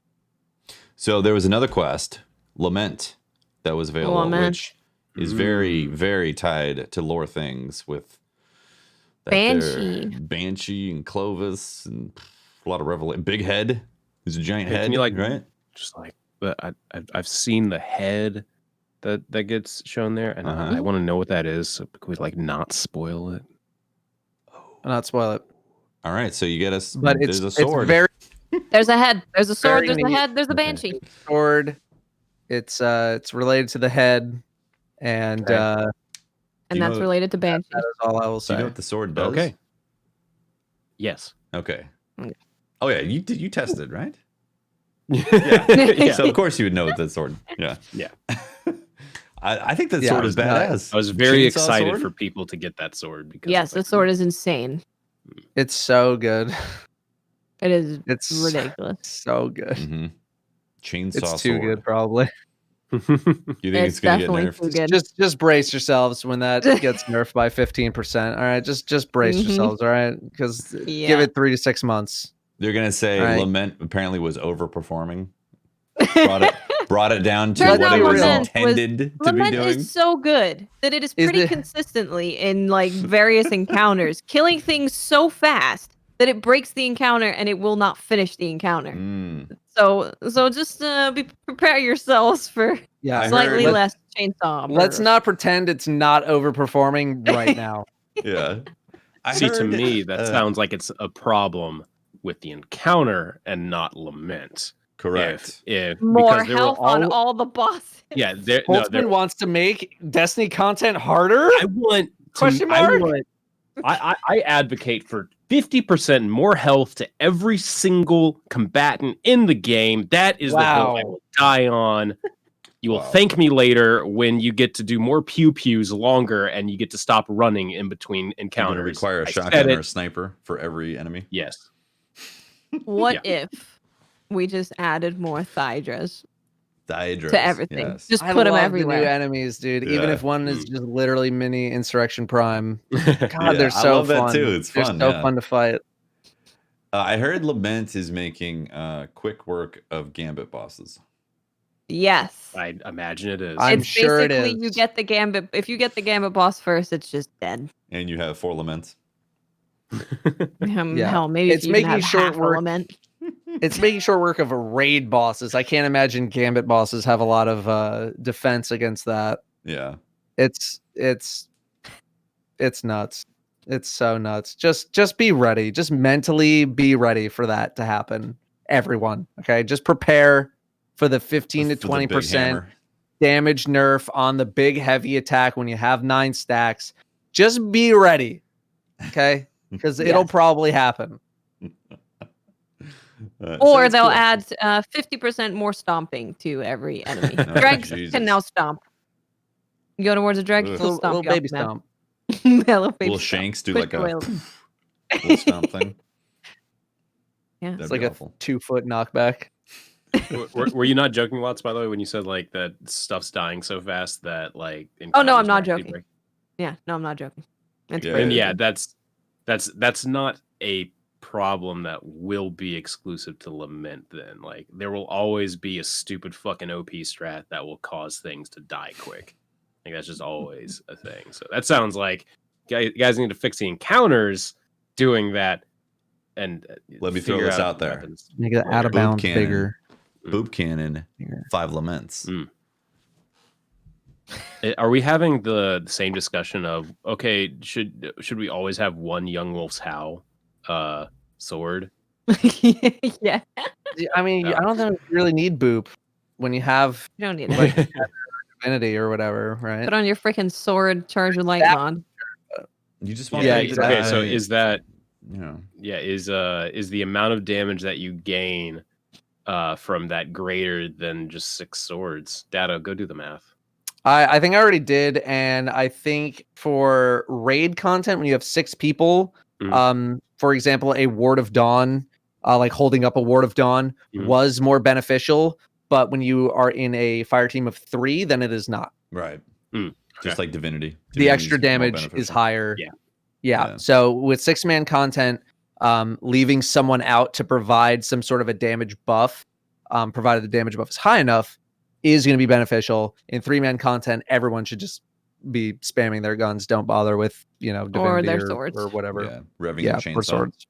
Rev your chainsaw a little bit. They should be more. cutting down trees.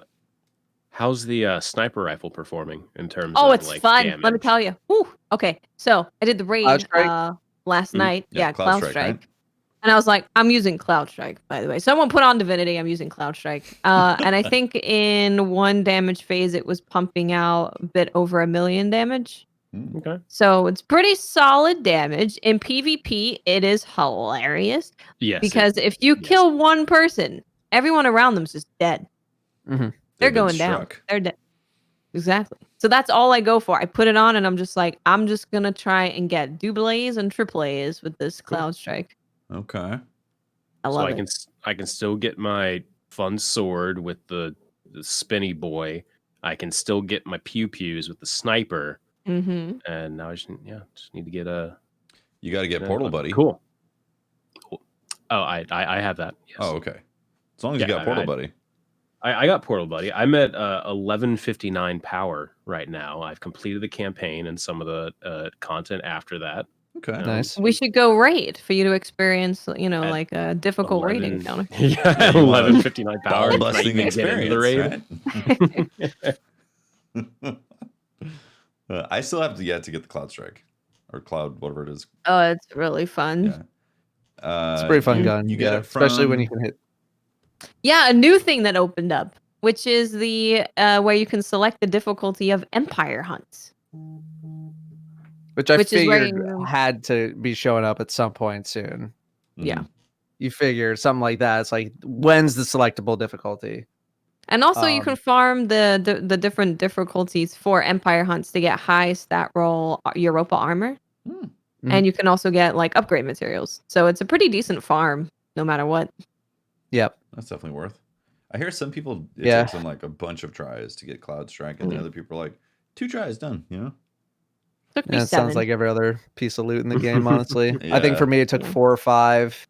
My buddy Toes got it 1 run after I did, so 5 or 6, and then our third teammate Semi did not get it after 5 or 6. So yeah, it's probably I would be surprised if it took you more than a dozen. After a dozen, you're just really unlucky. Sorry if you're over a dozen. Unlucky. Yeah, and then other people are like, I got it first try, lol, idiot. So that was me. I kind of thought that the other night.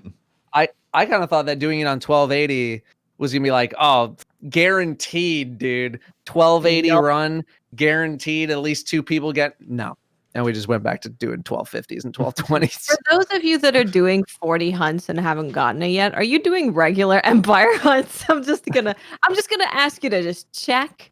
Are you buying the thing from Varix and doing a regular Empire hunt? I'm just saying. It's rough. Yeah, it should be higher drop rate on higher difficulty. I don't know why that wasn't. It should be, a thing. Like if you clear it on 1280, it should take you less than 5 runs to get it. That's not something that I think adds a lot of value in terms of like replayability to go and to get the thing. Because like when you first see it, it's like I'm playing this thing just to get the thing, and then later on I'll figure out what this is actually used for. But right now I want the thing, and yeah. So cool that stuff dropped as the raid got done. It was like Christmas for Destiny players. Yeah. I think I came out of the raid and was like, huh? Yeah. They're like Cloud Strike and Lament. And I'm like, what? I think we all had an expectation for content coming out after the raid, but I think the main worry was just how much. Just not knowing how much content was going to come out. Because, I mean, first of all, if it was nothing, then people have been like, what the hell?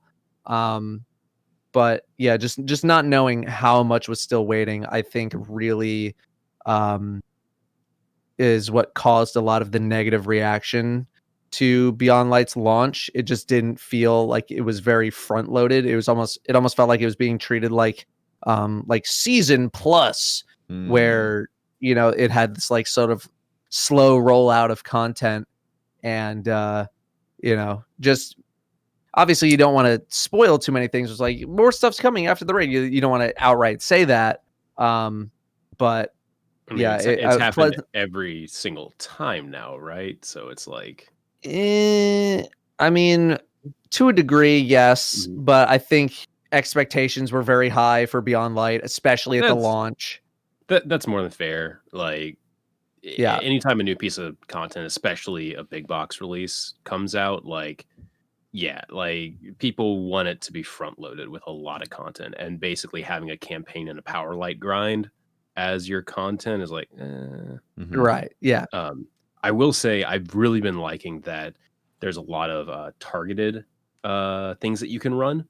Like, oh, I want to go. Oh, look at the heroic law sectors that are up today. Cool, I can go grind that law sector. I can get this exotic or this slot exotic, and I can maybe get a really good one that I've been wanting. So I really like that type of stuff that's been added in this one. Yeah, I like that too. I think that's been good for sure. I think the reason, from my perspective, I think one of the reasons why people were kind of ho-hum about the Beyond Light release is I think Stasis was thought to be a little more broader in the sandbox and ended up only being basically a gun and a super. And those are big, obviously. Not saying that those are not big changes to the sandbox, but I think a lot of people thought that there was going to be stasis all over the place and stasis in regular legendary guns that you could acquire, and it was going to like some enemies were going to have stasis shields and just more broader placements across the board with it. You know? Yeah, I could see that. I mean, it's very obvious now that they're treating it very differently compared to just the typical elements, but like how much would it have really added to the game to add stasis shields to enemies and have them be treated like regular arc solar void, based shields or whatever? Would it really have added that much to the gameplay experience if they didn't really do anything different? If you saw a stasis shield and you busted it with stasis and it froze everything around it from a big explosion, that would have been cool, right? Yeah, sure. Yeah, definitely. I'll give you that. I just don't know how much just like adding guns with the stasis element on it that just is like used in the same exact way that all the other elements are would have really been like, I don't want to say beneficial, but how much it would have added to the experience. Because I feel like if you end up doing that, people are just gonna be like, this is just another element. Like, it's not treated any different. We want it to be different. Well, I think that's actually part of it, is that instead of just adding another color to the colored bullets, it would have actually applied some sort of stasis effect in the wild with using legendaries and all that. And I've always wanted Destiny to move more towards elemental stuff, like Genshin, like Borderlands, like having things apply elemental status effects from just regular guns. I think is always really cool. The Genshin elemental system is like what I want so goddamn bad for Destiny. Same. Long story short, there's like 5 elements that are in the game, 6, so there's one more coming. And each element reacts differently with every other element. So much so that like your characters that have a certain elemental affinity, if you have 2 of them in a party, you get a bonus. Like, okay, I have water element, and then if I use a fire element, that causes it to vaporize, dealing double damage. But if I have water element and apply electricity, then that makes the electricity cleave hit even like harder. Like there's this really intricate elemental system that keeps me so glued to Genshin because it's just everything that I want from that type of system. And goddamn, if like when I go play Destiny, it's like, oh, what's the elemental system here? It's a matching game. Match the colors. It's not even that either. Like the only elements you get are from your super and a few guns. Yeah, and like the only real gameplay impact that it has is, you got solar shields, match it with solar. Yeah. Now it explodes. But stasis, boom. Yeah, but stasis did apply stuff. The stasis is like the first time seeing things really get elementalified and having like those art of the tracers that go out and refreeze things and all that. And for me personally, I was really hoping to see that get a little more integrated into the sandbox on like neutral game type of stuff instead of that's fair. Instead of just strictly abilities. Like I I think it's always cool when guns start applying that, and like the exotic obviously creates ice walls, and that was cool. But I think. Yeah. I think you would need all of the other elements to start doing stuff as well, because then it was just like, okay, why am I not just going to use stasis for everything? I get a bonus just for using this thing. And while I would love that. I'm not saying like don't do that. Yeah. To Holtzmann's point about Genshin, dare I say that Destiny is not aiming to be deep enough to implement something like that, and it almost feels like overkill anyway for enemies that are dying to literally like one or two bullets. Yeah, exactly. Like, things wouldn't stay alive long enough for you to appreciate the elemental fusion of, electricity and poison or whatever when they just kind of fall over when you look at them. And that's how I feel about stasis, honestly. It's unless like they make the raids harder. Unless they make the raids harder. Let's see, 50% more health to everything. Healing everyone. And now we have a different video game. But can you imagine? Like you're shooting arc electricity, they get arcified, and then you hit them with some sort of catalyst from stasis that like makes it go everywhere. That would be sick.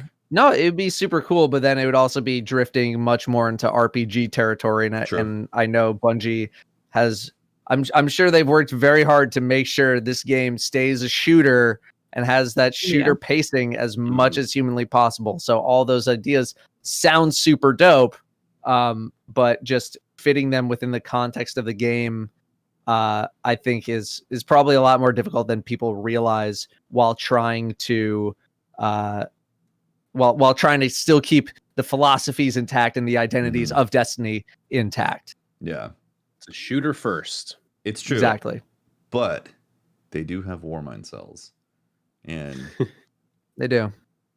They kind of destroy everything when you're running those. That is true. That is true. I will give you that. Warmind cells are literally insane. I'm gonna remember back when I was saying they were insane and everyone was laughing. Yeah, I was like, Warmind cells? All right.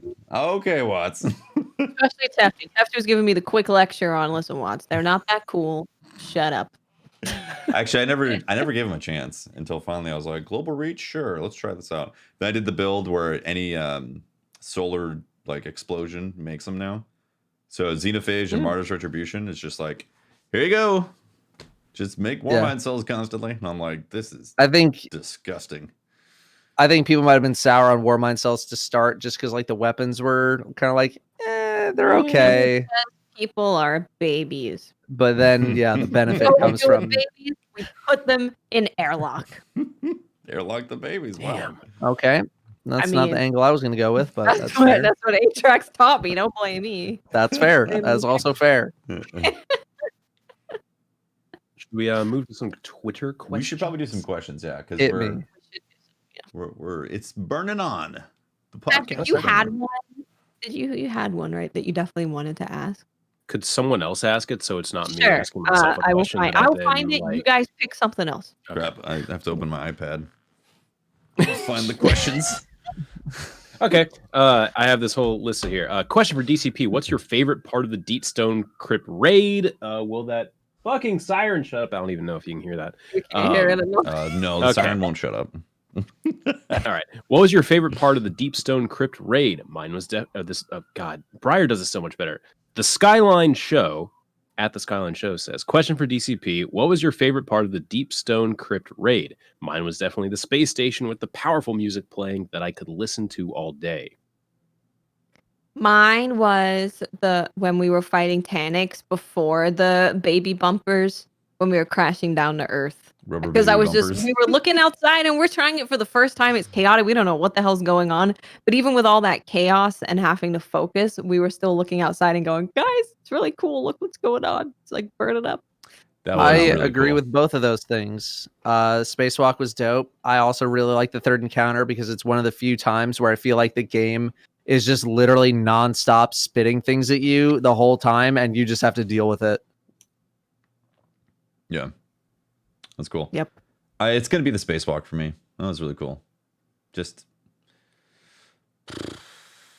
awesome. The music, I loved it. I really liked seeing the final boss. Just dude stapled to a shank. So it's pretty cool. with the backup be on a shank. Yeah. Beep, beep. He's backing up. Get out of there. Bombs going. I think I found it, Holtz. Okay. Oh, good. So Fresh King says yes.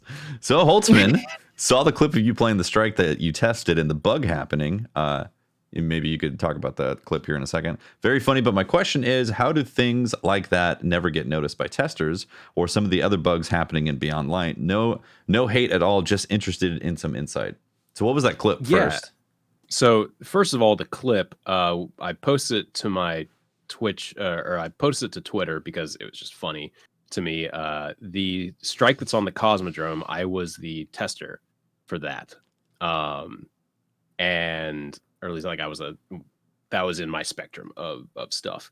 And I was just kind of, oh wait, no, this is the array mission. Yeah, it was the array mission. Sorry, same area. It was the array mission. Yeah. And I was like, I tested this. I was the area owner for this, and I explained what I was doing. And I was like, yeah, my chief thing is, make sure no bugs really ship. And wouldn't you know it, like literally right after I said that, the Hive Tomb ship just suddenly gets yeeted into the ground and then starts like coming up from the ground and moving stuff. And I'm just like, oh my god, that clip was amazing, Holtz. It ended up on live stream fails, by the way. Yeah, it was on live stream fails too. Yep, I'm well aware. Even my WoW guild found it on live stream fails. Wouldn't you? And like that was the an actual live stream fail, though. You literally never see those. Yeah, at least on that subreddit. It's not just drama. That was an actual live stream fail. Sometimes actual clips show up. Yeah. That clip is incredible. Yeah, I'm really happy with that clip because it's just fucking hilarious. Brilliant clip. The timing, it's just amazing. You couldn't write it to happen like that. Yeah, you couldn't. It does set up a really good opportunity to address one of the questions in the question. How do things like that never get noticed by testers? They do. That particular one, I had never seen that happen before, ever. People thought, hey, that's because you were shooting the ship with that particular scout rifle that had explosive rounds. Explosive rounds cause it. No, that's not actually what happened, because believe me, I shot the shit out of that ship in testing for no other reason than just to see what would happen, and that never happened. What actually happened was the wizard that happened to spawn from the ship, for some fucking reason, spawned above the ship, pushed the ship down out off of its pathing, and then just the chaos happened afterwards. So that's the actual bug. Is that the wizard the wizard was like A, delayed in its spawning, B, had the wrong spawn position. Don't know what the fuck that was about.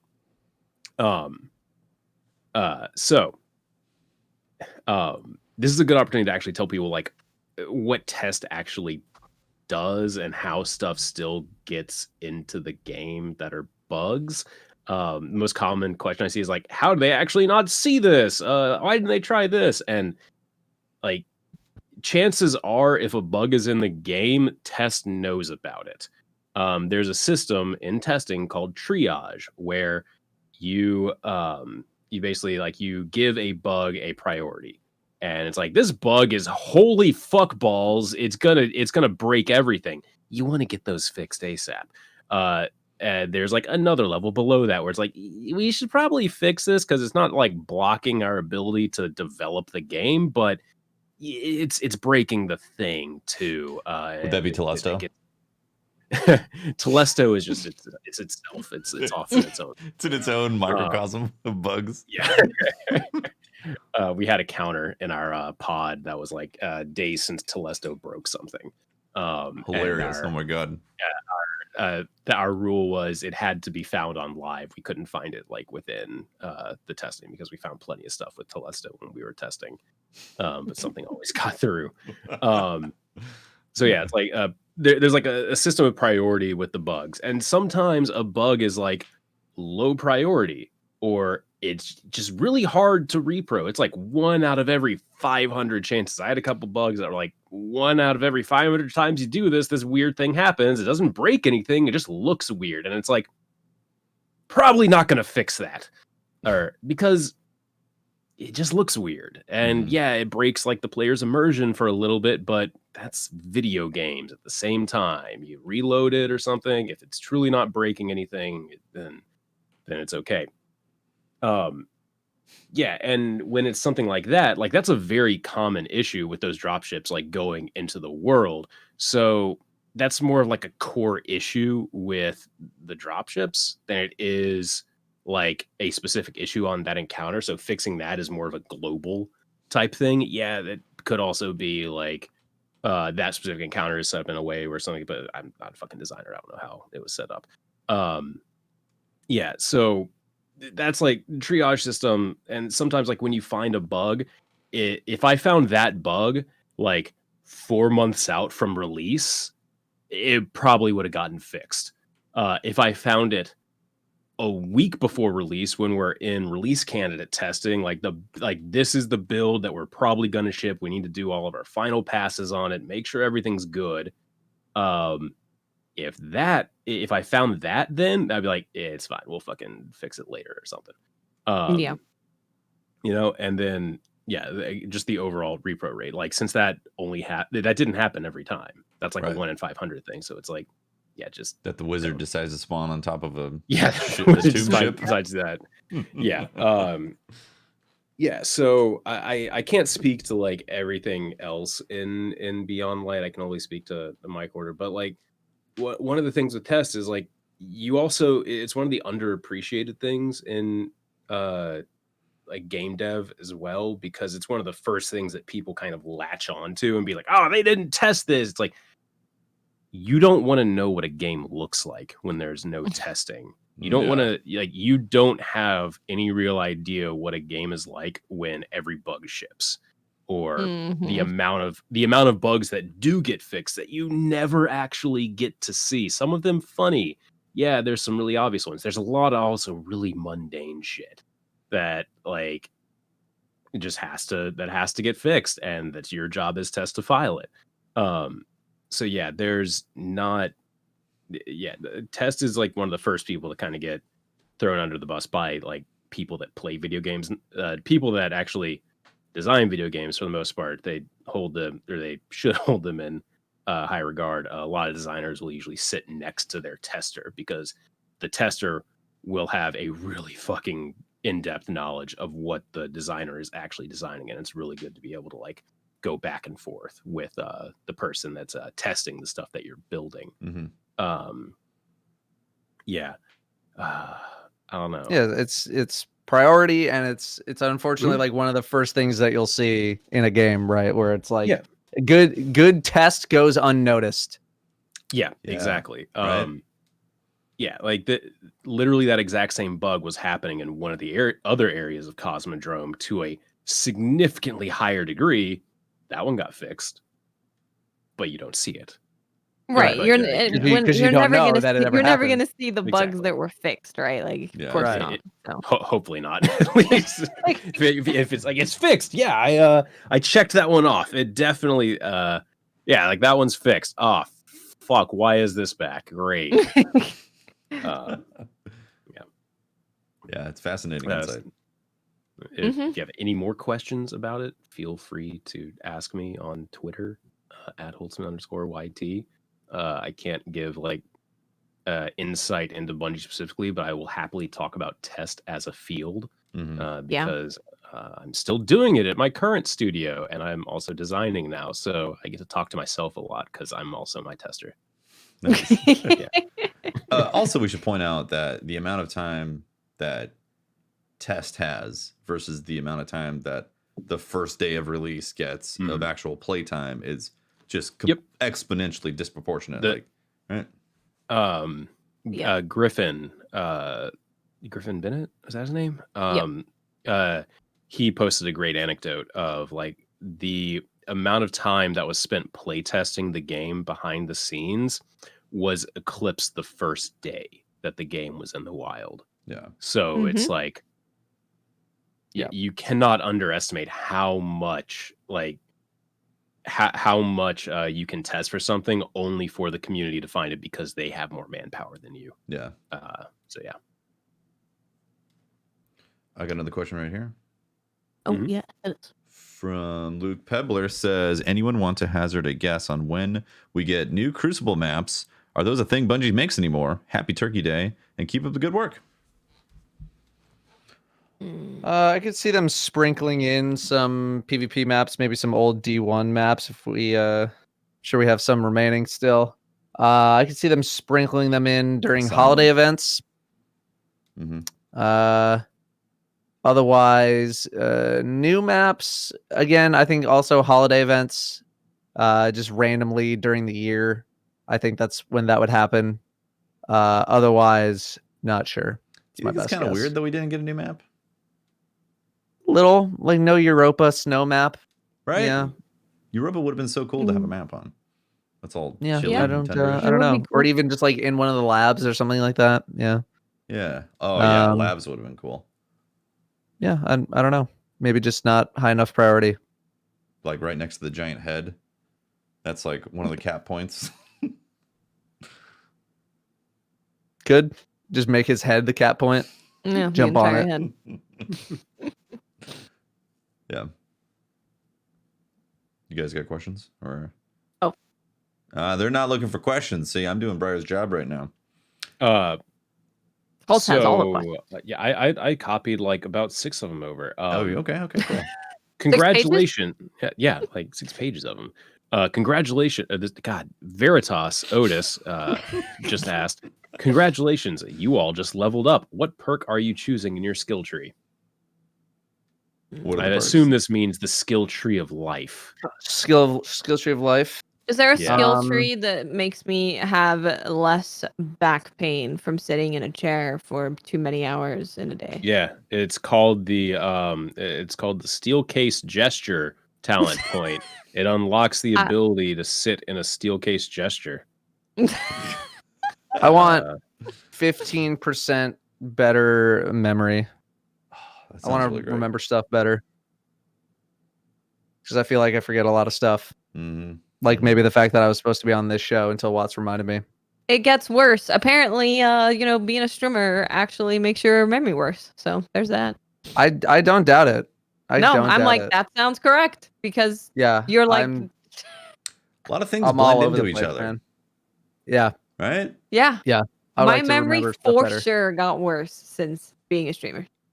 Yeah, I've noticed part of the reason why I need to make sure I go out and go visit new places is to counteract that effect of being a streamer, of having everything just blend into each other day after day.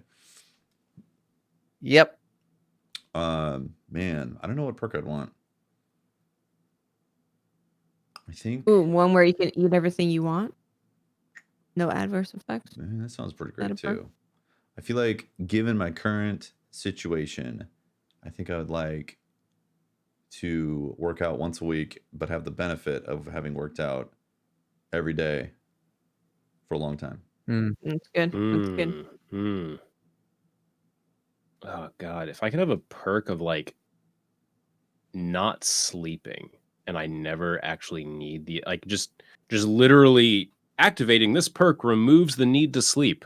So you could still sleep if you wanted to, like if you wanted to go lay down or something, but don't need to sleep. No adverse health effects at all. Like I feel like I should have gone bigger with my perk. I went too light. I was just going for like a stat increase. Those are usually the first ones available. Let's be real. Yeah, I'm still starting. I'm going for the 40 point. I'm going for the 40 point talent. The capstone. You're going for the capstone. Yeah. I don't need to sleep anymore. Awesome. So now I have time to. Oh God. Do way more stuff. Do just way more stuff. Yeah. Mm-hmm. I should have been looking. Doughboy asks, has anyone tried the Europa fusion rifle, and why isn't it as deadly in PvP as it feels with very high stability? Is that the fusion one rifle? That's basically a shotgun. That shoots sideways, right? Yeah. Sideways? Yeah, it has a different shooting pattern. So why isn't it as deadly in Patrick? Yeah, why isn't it as deadly in PvP? Well, this is actually a very simple thing. A normal fusion rifle has vertical recoil, whereas this one shoots in a horizontal pattern. People stand upright. So normal fusion rifle goes goes up them. The horizontal one just goes like across them, so you're only going to hit them a little bit. So you basically have to fucking shotgun them with it, I think, to really make it work. So it's simple geometry. What you got to do? What you got to do is just lay your guardian on his side to shoot in PvP. Probably really good at hunter mid dodge. Yeah, mid flippy dodge. Yeah, boom, got him. There you go. Problem solved. I have a question from Patch Echo, who says, "Since I know you guys are lore experts, which we are, if Elsie and Anna are sisters, why does Elsie have an accent?" You can be related and still grow up in different parts of the world from each other. This is true. I mean, one's a robot and one's not, so I'm going to say they went through some pretty different experiences. Yeah, maybe she got like the accent DLC module installed. She's just programmed that way. Yeah. Clovis was like, "Let's make you." Yeah. What is her accent? Look, I want people to pay attention to you more, so I'm going to give you a kind of like a British accent. Boom. Yeah. You now have the power to sound more intelligent, or also just be a villain. Whichever. Oh yeah, Anna was adopted. That's why. But it's weird because the lore said that, but then I also heard that, like, so I knew that they were supposed to be like adopted sisters. But then I heard somewhere else that they were like, apparently that's not true. So I don't know anymore. I don't know. We're lore experts. This is not my department. We're lore experts. Datto, you just make something up. It's fine. Not my department. I'm not even going to try to make something up. Actually, this is Watts' department. She's her half sister. Oh, half sister, really? Interesting. Watts. Makes sense, seeing as Clovis is. Yes. Watts, you're from England, right? Or Great Britain? Yes. Why don't you have a British accent? Because I spend a lot of time living in America and living with American family members. So but my Anna, sister has a British accent. So Anna spent a lot of time. She spent a lot of time abroad. There you go. Anna, well, yeah, and the stranger, she's been in different dimensions with ghost fish. So I'm sure who knows what accents they have there. In Ghost Fish world? Mm-hmm. Yeah. Like, who knows what accents they have there? Yeah. Jar Jar Binks. Okay. I'm looking for a question. Oh, here we go. Man. Veritas Otis also says, "Want to help you get sponsored by Crocs? Crocs do such a good job of supporting your feet. And what else should they make to support you in your life? Croc gaming chair?" They tagged Crocs on that too. Veritas. I'm good. Crocs are, listen, you might not think Crocs are particularly fashionable, but Crocs are comfortable. So what would you want from a Croc company? You would want a gaming chair. Can Crocs make a pillow? Okay, actually, real talk. Can Crocs make foot or like shoe inserts, like sole inserts? Because isn't a Croc I don't care about a insert that's wrapped around your feet? No, it's just it's a sandal shoe thing. No, I like, could they make like shoe inserts? Because man, it'd be great to have the comfort there. But yeah. Yeah, I agree. Datto, would you get on one of those Crocs shoe drops? I know you're like big into shoes. What if like Crocs Sorry, my cam froze. Crocs and like frozen, and you were just so sad about the mention of Crocs. What if like Crocs and Yeezys got together? Yeah. There's been a couple of them with like, I want to say there's one with like Justin Bieber recently. I don't know. Some people like them. There's been some like there's been some Croc crossovers that have made them cool. Some Crocsovers. Crocsovers, let's go. So if we could do a DCP crossover, I'd be down. Bye, everybody.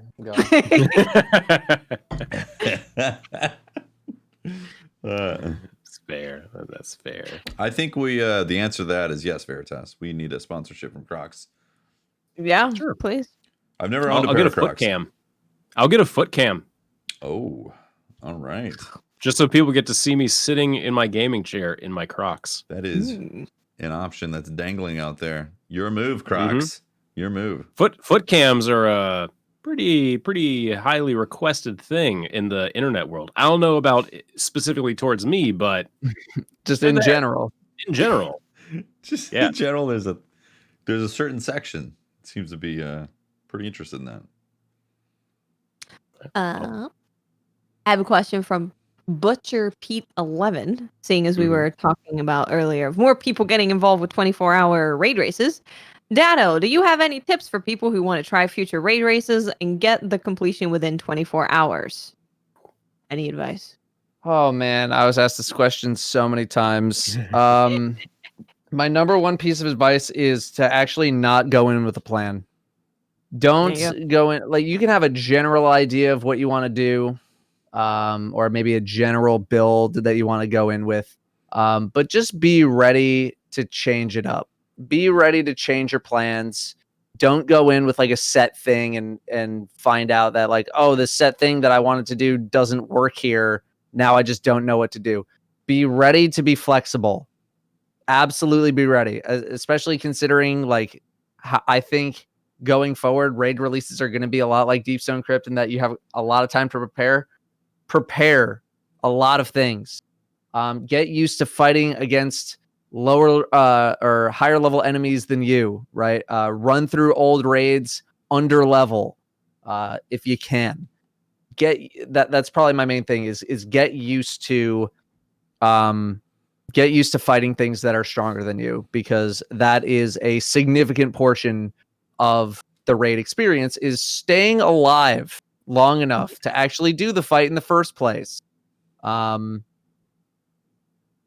Otherwise, a lot of it is like pattern recognition and being able to come upon patterns, how to analyze end death screens to your advantage. Like, what does the game think is important in this fight? And then how can you use that information to further your next attempt? Take mechanics one at a time. Figure out what one thing does before trying to move on to the next, right? Don't worry about boss DPS weapons when you're not even getting to a DPS phase yet, right? Focus on weapons that are going to progress you to the next step in a fight. Then when you get to that next step, you reanalyze what you want to do. You don't get too ahead of yourself, and don't overthink it. These raids are not that complex. They never have been. If you're starting to get into some really weird stuff, some like, oh, maybe the boss is doing this because this symbol on the wall is shining and this light's flickering, that you're overthinking it. I know we had one time in our raid where like one of the lights was like flickering on one side of the room and on the other side it wasn't. And I was like, no, not a chance. Not a chance at all. It's honestly, not that. I started feeling like that when we were like, what if someone needs to get the goop from Atrax, and then you need to keep it, you need to keep like balancing with each other, and we need to get everyone together with the buff, and then you need to have them attack him. I'm like, this is a little too much. Too much. I think we've gone way too much. It reminds me of Last Wish in the clock room, being like, well, the shadow's different over here. So yeah, don't overthink it. Never overthink it. If you're starting to get in some really weird, hyper specific territory, that's like, who the hell would ever think of this? It's not it. It's definitely not it. I promise you, it's not. Because guess what? It never has been. It's never been that crazy People thing. Googling been... what is penumbra? What is the definition? What is the dictionary definition of penumbra? It's straightforward. It's very straightforward most of the time after the fact. It's never that crazy. Promise. Those are my pieces of advice. Yeah. A big piece of advice from me, having been on like multiple teams, if you fuck up, just own it and just be like, yep, that was my bad, and then you get to move on from it. Like it is like the best thing, just to like let everyone know. Not let everyone know it's like, oh, I fucked up, I'm so sorry. It's like, I fucked up, this is what I did wrong. Now everyone else can know and learn from your mistake. Mm-hmm. Like to turn that failure into like something that can be used. Turn it into a learning experience. Do you also have the advice of using Golden Gun the entire raid, Patrick? Yes, I do. It's an optimal super. Never equip Celestial Nighthawk. Don't just dismantle it entirely. Actually, don't even think about Nightstalker. Use it on dregs. The Celestial. Just when you get 6-shooter and you see like 20 mobs, you're like, my time to shine. Just pow, pow, pow, pow, pow, pow, pow. Like that's the optimal use of your super. Which made me so happy in Garden of Salvation when when we were doing the day one race, and I was like, I got the secret weapon here. Fucking go 6-shooter. When I go over onto my island, wipe the entire island with 1 6-shooter golden gun. It's like, yeah. Fuckers were laughing at me now. It used to be. I'm out here just soloing islands. Be ready to adapt as well. Maybe the thing that you like is not exactly the best thing that you should be using in that particular moment. Make the change for the team. Be ready to change things on the fly. Don't be not rigid. Be very fluid. If you are into the role play where it's like my character is only this spec, they're only 6-shooter golden gun, be prepared to get good. Because that's the only way people are going to let that fly. You guys let that fly, right? With me like only being 1 spec. Pretty much. Oh, we didn't have a choice. Yeah. Cool head as well. I know I've been labeled as a hothead before. But owning your mistakes helps a lot. Every time I do something, I was like, yep, I threw. Yep, that was my fault. I fucked up. I messed up. Own it as fast as you can so that you can move on, right? You never want to wipe and then get into an argument about like why a thing happened. No. What if I take the other route of what happened? Ooh, I don't know. Definitely didn't do anything right there. Well, I mean, then that doesn't. Then you don't really learn anything from that, right? You don't learn like why did we die? Like like that doesn't help you learn. My health went to 0. Like you it feels like you just wasted an attempt. I 1v1 the drag one. Yeah. So I mean, even literally if it's that, just like say like I lost my one. And that's it. And now like, okay, I take this a little more, play a little more defensively. Yeah, always be honest with your raid team about what's happening, how you died, and all that stuff. It doesn't do anybody good, and it's just going to make the encounter take longer if you try to like hide quote unquote disappointment about how you died to a drag. Don't be embarrassed about that. It's the first day. Everyone's learning. Just own it. Yeah. I have a question from Dalen C. Destiny. Serious question for both Datto and Holtz. Are we getting part 2 of Who Wants to Be a Zerillionaire? Oh, jeez, you are not getting part 2 of Who Wants to Be a Zerillionaire. Who Wants to Be a Zerillionaire worked in Destiny 1 because both of us did Zer videos or Zer-related content every single week that Zer was around. Zer was a much bigger deal in Destiny 1. I stopped doing Zer-based content in January of 2017, just because Zer didn't matter anymore. He uses legendary shards. Everyone has so many legendary shards that it just does not matter what he's selling. You can just go get them. You can get whatever you want from Zer at any moment. Doesn't matter what I say. And neither of us are doing that Zer-related content anymore. Therefore, I wouldn't even know where to begin with making Who Wants to Be a Zerillionaire. There's not as much hype. There's not as much anything regarding Zer anymore. If Zer ever becomes that way again, sure, maybe. But it was a one-time thing. Let's leave it at a one-time thing. And we could do it with like our respective hobbies or something, where like I make a shoe-illionaire or something like that. And like I ask you questions about shoes, and then you ask me questions about keyboards.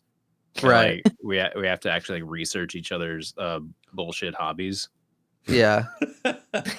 I don't think that's the same thing. I don't think people would go for that as that much. Yeah, probably not. So, but either way, no. Yeah, Zerillionaire is dead. It's in one Zerillionaire. That's it.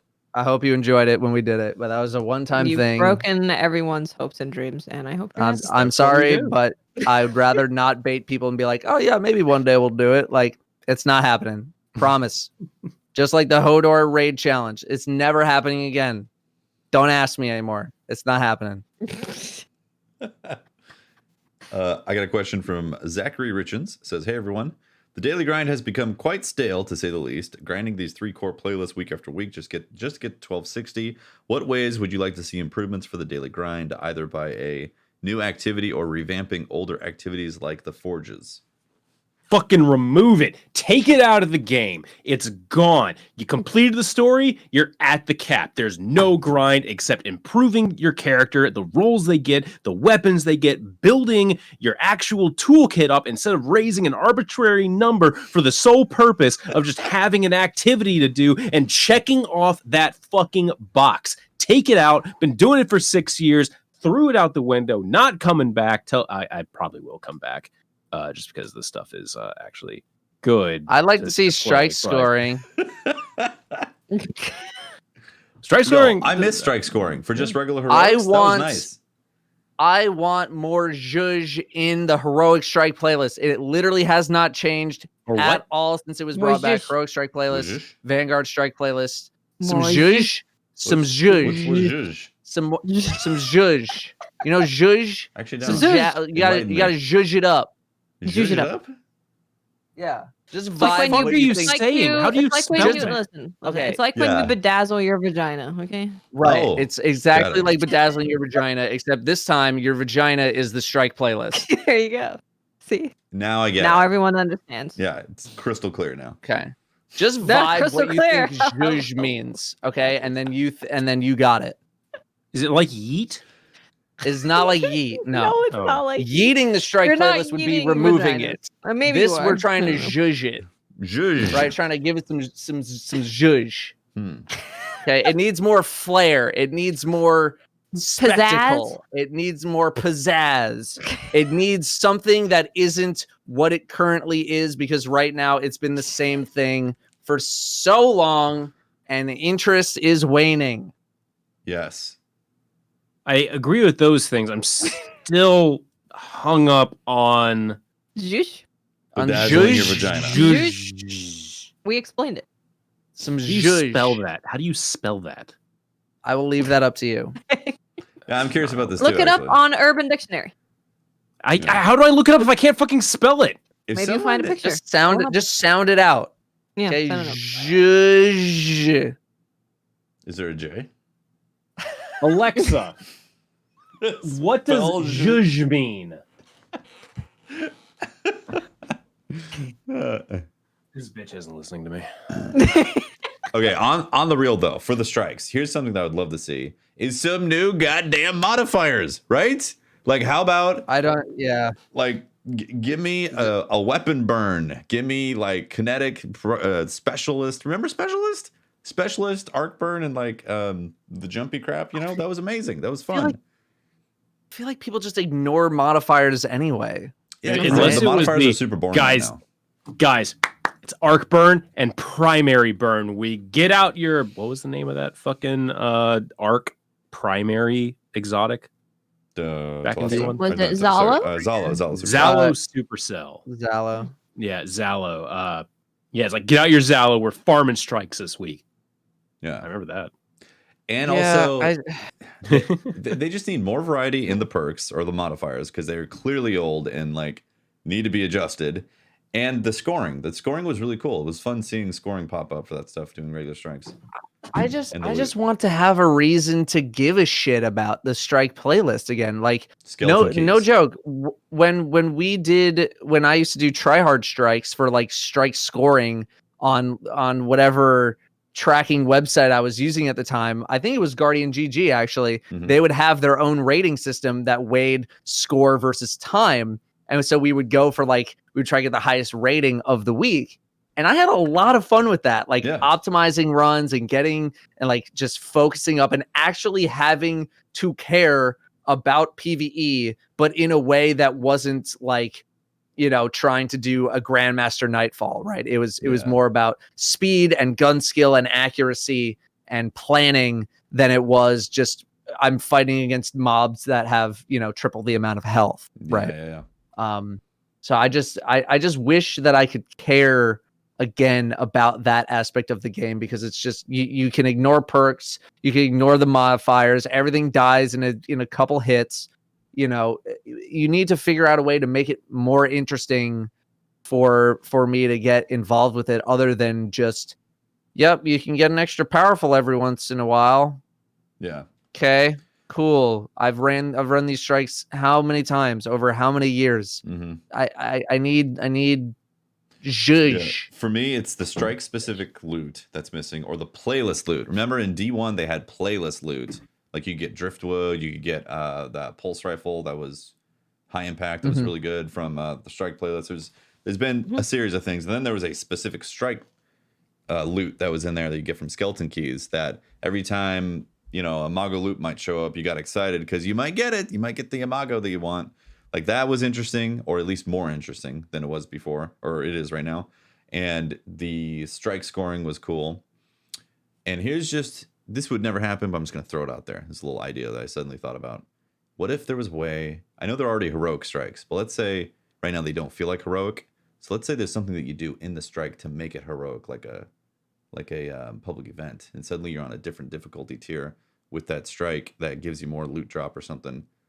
I know they'd have to reprogram everything and have to revamp all the stuff and make a whole new version of that strike, but I'm just throwing it out there. How do you feel about adept weapons concept in strike playlist?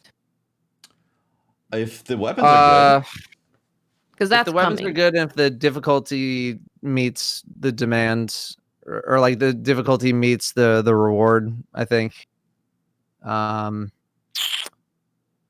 Yeah, I don't know. Like I don't know how much of it nowadays strike, is. Yeah, I don't know how much of it is really like, I want items at the end of the strike more than it is for me. I just want to enjoy this experience more. I don't want to feel like I am fighting against my teammates for having fun. You know what I mean? Like, because the fun part is killing enemies, right? And when you have to compete with your teammates, when you're competing against war mine cells, right? I mean, or Trinity Ghoul. Have you tried completing a bounty with someone in your random blueberries using Trinity Ghoul? Yeah, dear Lord, impossible. I think you gotta push them off. I've seen a lot of people ask for, like, why can't we have a solo strike playlist? Let's get to the core of the issue. You want to be able to kill things, right, without other people taking your kills. Why don't we increase how many enemies are in strikes? That's what I would like to see. I would like to see memory a double, issues, probably triple enemy strike playlist. I realize that there's probably some memory or engineering based issues with that. Your frame stability. Yeah, but man, I would really like to see something like that. If enemies are going to be easy to kill, I need you to swarm me with enemies, so that way I can really feel super powerful. Because I don't care how many nerfs we get going into the future, it'll never be enough. We're so strong. We're ridiculously strong. So ridiculous. Still to this day, we're so ridiculous. And I wish we could show that off more than just the strike playlist. Mm-hmm. I have a question from the Omega, saying, considering we are into this franchise 67 years now, for all of you as content creators, what's one highlight from your Destiny career that you remember fondly? It's amazing to see you guys all stick to the grind and still have fun with your communities. Props and happy holidays. Thanks, man. Happy holidays to you Same too. to you. Is there any moment that stands out to you? There's going to be so many, because 6-7 years is a very long time. Just for me, Outbreak Prime is still a highlight for math class. I think in general, Last Wish will absolutely be a highlight. Hitting 1 million subs was definitely a highlight. Just because I had been working at that for so long. It took over 6 years to hit it. Yeah, but whenever I get this question, it's usually I just go back to Outbreak Prime when I feel like we had like the most amount of people in math class playing, and it's just like a bunch of the old school dudes, and we've gotten a lot of new members since then, but there's definitely something about the memories of the old guard, essentially, still playing the game and all that. Finally being able to realize that I can call it quits with content creation and work in the game industry. Nice. Because like this has like content creation has never ever been an end game for me. It's not like, oh, I'm happy doing this for the rest of my life. No, no. I always wanted to get into game industry for within reason. And like finally realizing it's like, holy shit, I don't have to actually go back to solely doing Twitch streams or YouTube or something. Exotic weapon reviews. Exotic weapon reviews. Yeah. They pay the bills. They do pay the bills. And Datto, you asked like right when we were in the middle of still are, but when you came over to like pick up some gumbo one time, like you asked, like, so you're coming back. What are your YouTube plans? It's like, oh yeah, I'm gonna do like I got like this and this plan, and it's like, no, it's like, yeah, I'm doing streaming because that's fun, but like my bills can be paid just by working in the game industry now. Like in my current job, it's like I have financial security, and this is like, holy shit, I get to enjoy the thing that I like doing, which is just playing video games. And I don't have to like rely on it for income. So it's like, man, that's been the best part about it. Yeah. So far. There's definitely been, at least with me anyway, just like thinking about life after content creation, whenever that ends up happening, and just wanting maybe a slightly different pace of life and of work and all that. So will be interesting. Yeah. I think I'm gonna pick one. Seeing as Holtz is here, I'm gonna go with Old School Trials. And one of the times that I laughed the hardest was when we were doing trials with Ian, and Patrick was explaining why he hates basketball. Yes. And do you want to explain why you hate basketball? I wasn't expecting to go that way, but in case anyone doesn't know why. Look, basketball's bullshit because it always interrupted The Simpsons. Yeah. Fucking Simpsons came on at 9:30 p.m. I could only stay up till 10. So like I wanted to watch my full episode of The Simpsons. The college basketball games in Nashville, Tennessee would usually end at fucking like 9 to 9:15. Sometimes those assholes saved all of their timeouts until the final fucking half quarter, whatever the fuck basketball I use. They saved everything till then, and then it would go into fucking overtime. It was 9:55, and then they aired the last 3 minutes. I didn't even get like the full 5 minutes because they still like went to a commercial break after showing the credits. I got like the 3 minutes of the ending episode of The Simpsons, and I was like, basketball fucking sucks. Why can you have that many timeouts? This sport is bullshit. I will absolutely give you the whole saving timeouts and calling timeout crap. They do that in football. They do that in basketball. It's bullshit. I hate it. It slows the game down. No timeouts ever. Absolutely. Yeah. I don't know about none. that, but none. I absolutely will give you that angle. Yes, that is super annoying. And right after Holtz's rant about why he hates basketball, Ian said, "My dad's a basketball coach." I hate your fucking dad. Wow. And that's how it ended, is Patrick saying that. That was a great time. I laughed a lot during that. Oh man, it's tough to that was when Holtz was more unhinged. It's tough to pinpoint specific things, but I think I'm gonna I don't know if it was supposed to be strictly about Destiny, but I'm including this podcast, and it's all of the Holtz rants over the years. They've just been premium, you know? And also crazy stories from Bacon Baby, but also like the mama birding. There's some classics, man. You are a meme creator, Patrick. It is quite special. Just I overshare. Quite some stories. It's a secret. Oh, there was a question actually to go off of all of that, and I can't find it. Oh, I got one. Carpentry okay, Man. yeah, you go. His name is Ha Ha Ha Ha. Says, question. He has it written out. Ha, ha, ha, ha. Questions for everyone.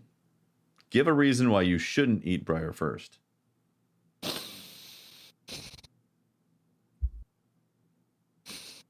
I would like Datto to answer the question first. The silence speaks for itself. We can't think of a reason. Exactly. I can't hear you. But you're breaking up. There it is. No, That's I think. question. I mean, it's always the best choice. A1 steak sauce with Briar. Stuffed Briar. stuffed. Yeah, it would be nice to make a nice briar soup to go along with it, and like you got to boil the bones for a while, so you do want to like maybe cut off a leg. Gotta get the and marrow keep out it of there. alive for a while. Yeah, you just gotta make a nice marrow bone broth. So Sounds if you like wanna you're making enjoy ramen. briar ramen. Yeah. There you go. Wonder if you could Now make he'll ramen. remember who Cade 6 is. Yeah. Wonder if we could make a rabbit ramen. I'm gonna look that up. I'm I on think the just outside say of this this is joke. I'm basically out. briar ramen. Everyone's in on this joke, Datto. Everyone. Am I? The whole I? Destiny community is in on it. What? You did a good job of that. Cutting Thanks. it out. Yeah. I have a question from Holland Love. My question is for Holtz. Which WoW mics and headphones should I use with the PS5?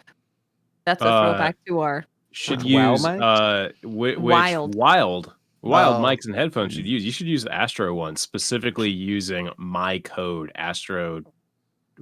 Datto, what's the actual link again? Astro.family/Holtz, spelled with the Z. I think we have codes now too. Oh yeah, Yeah. We actually have codes now. I think mine is code? code Holtz as well. So just use Holtz at checkout.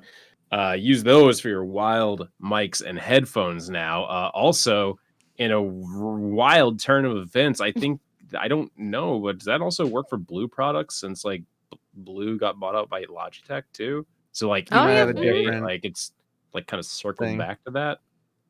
You know what? You want to know what's really wild? Is that we all have 5-letter names. Like, yeah, That's we true. do. What? Datto, Holtz. Wow. Mine's Datto, Holtzmann. There's definitely more letters than. Yeah, but we Yeah. can shorten it to Holt. The short. Yeah. Briar is also 5. Briar's by the also way. 5. What the hell? You know Pope who the was outlier is? Wild. Pope was 4, and then Fran also. Fran's 4. We also kicked them 4. out. Yeah, This it's makes a close. lot of sense. Yeah. I meant just specifically on this particular show. Like, Oh. yeah. I have a feeling we should probably quit while we're ahead. You know? Yeah. All right. Yeah. So is that like quit while we're heading into the podcast, or are there more questions? I'm probably in the podcast. We're already It's- 2.5 Okay, that's hours fair. It's nearly 9 p.m. Yeah. That's It's fair. almost a a 3-hour has- podcast. Datto has 36 hours of editing ahead of him that he's got to take care of, so it's probably time, right? External memory asked in chat, are the current Astros compatible with the PS5 though? I thought they switched from optical surround to audio to HDMI. You need an adapter now. As far as I know. Yes, Astro also sells the adapter to swap get optical audio out from HDMI. So your one-stop shop to getting all those the good mics, wild mics, and headphones can be yours at astro.family/Holtz or use code Holtz at checkout. They also have a Black Friday sale going on right now. Oh, nice. Also, I should get one of those adapters because I don't have one. I had to I need get to one get from one. Best Buy the day that the PS5 arrived, as I had a meltdown realizing that my whole audio setup didn't work anymore. That was fun. Yep. Need to get one. Well, I think that's the episode. It's been enlightening, thrilling, exciting. This is a good one. Did we cry It at was all? very fun. Anybody shed a tear? You got some Holtz rants. You got some You got a Holtz rant. Yeah. Yeah. We didn't mention crawdads. Yeah. We'll have to save that for next time. Yeah. Right? Do you have a crawdad code? Oh my god, dude! If I was sponsored by a crawfish like supplier or company, you guys wouldn't see me anymore. Use code Holtz at the grocery store. Oh. Specifically for crawdads. Only. Type it in on the number pad. On the number pad where you do your phone number and all that. You gotta hit 5 twice to get to the H. That'd be amazing. Thank you very much for watching and hanging out. We really do appreciate it. Shout out to our Patreon members that support the show. You guys are awesome. And also shout out to our Twitch subs as well that support the show live here. Yeah, thank you very much. Holtz, where can people find you? On the you can find me on Twitter at Holtzmann_YT, where you will see me usually posting pictures of my cats, obscuring my ability to work at my current game dev company. Poorly Timed Games. Not my company. I work at the company. It's not He owns company. the entire company. I don't own the entire company. YouTube was really good to him. Fucking wish. Fucking wish. Yeah, no. So you can find me there posting pictures of my cats, or usually tweeting out that I am live at twitch.tv/Holtzmann, where I'm usually playing Genshin Impact or doing Bug Snacks Fridays. Ooh, Fridays. That's been a Can't thing. wait The to start past 2 playing days. Bug Snacks. It is very fun. I can't wait, dude. Yeah, I know it was a slight meme, but Datto, when you and I did that Whisper of the Worm video that was on my YouTube channel, the creator or the CEO of the company that makes Bug Snacks was like, "Hey, I really like this video," and I said, "Hey, thank you. Maybe we could do one where we talk about Bug Snacks," and he was like, "I might be down." So that's not a confirmation, because that was like just the simple interaction, but you know, talking about Bug Snacks. That's goddamn, cool. I want to talk about some Bug Snacks with them. I have questions. So tight. I've literally been writing down questions for John Bugsnack. Okay. That's his name. I don't want any spoilers for Bug Snacks. Don't worry. This piece of paper is blown out to fuck. You can't it's see super blown out. I can't see anything. But I've been writing down questions for John. I would love to play Bug Snacks.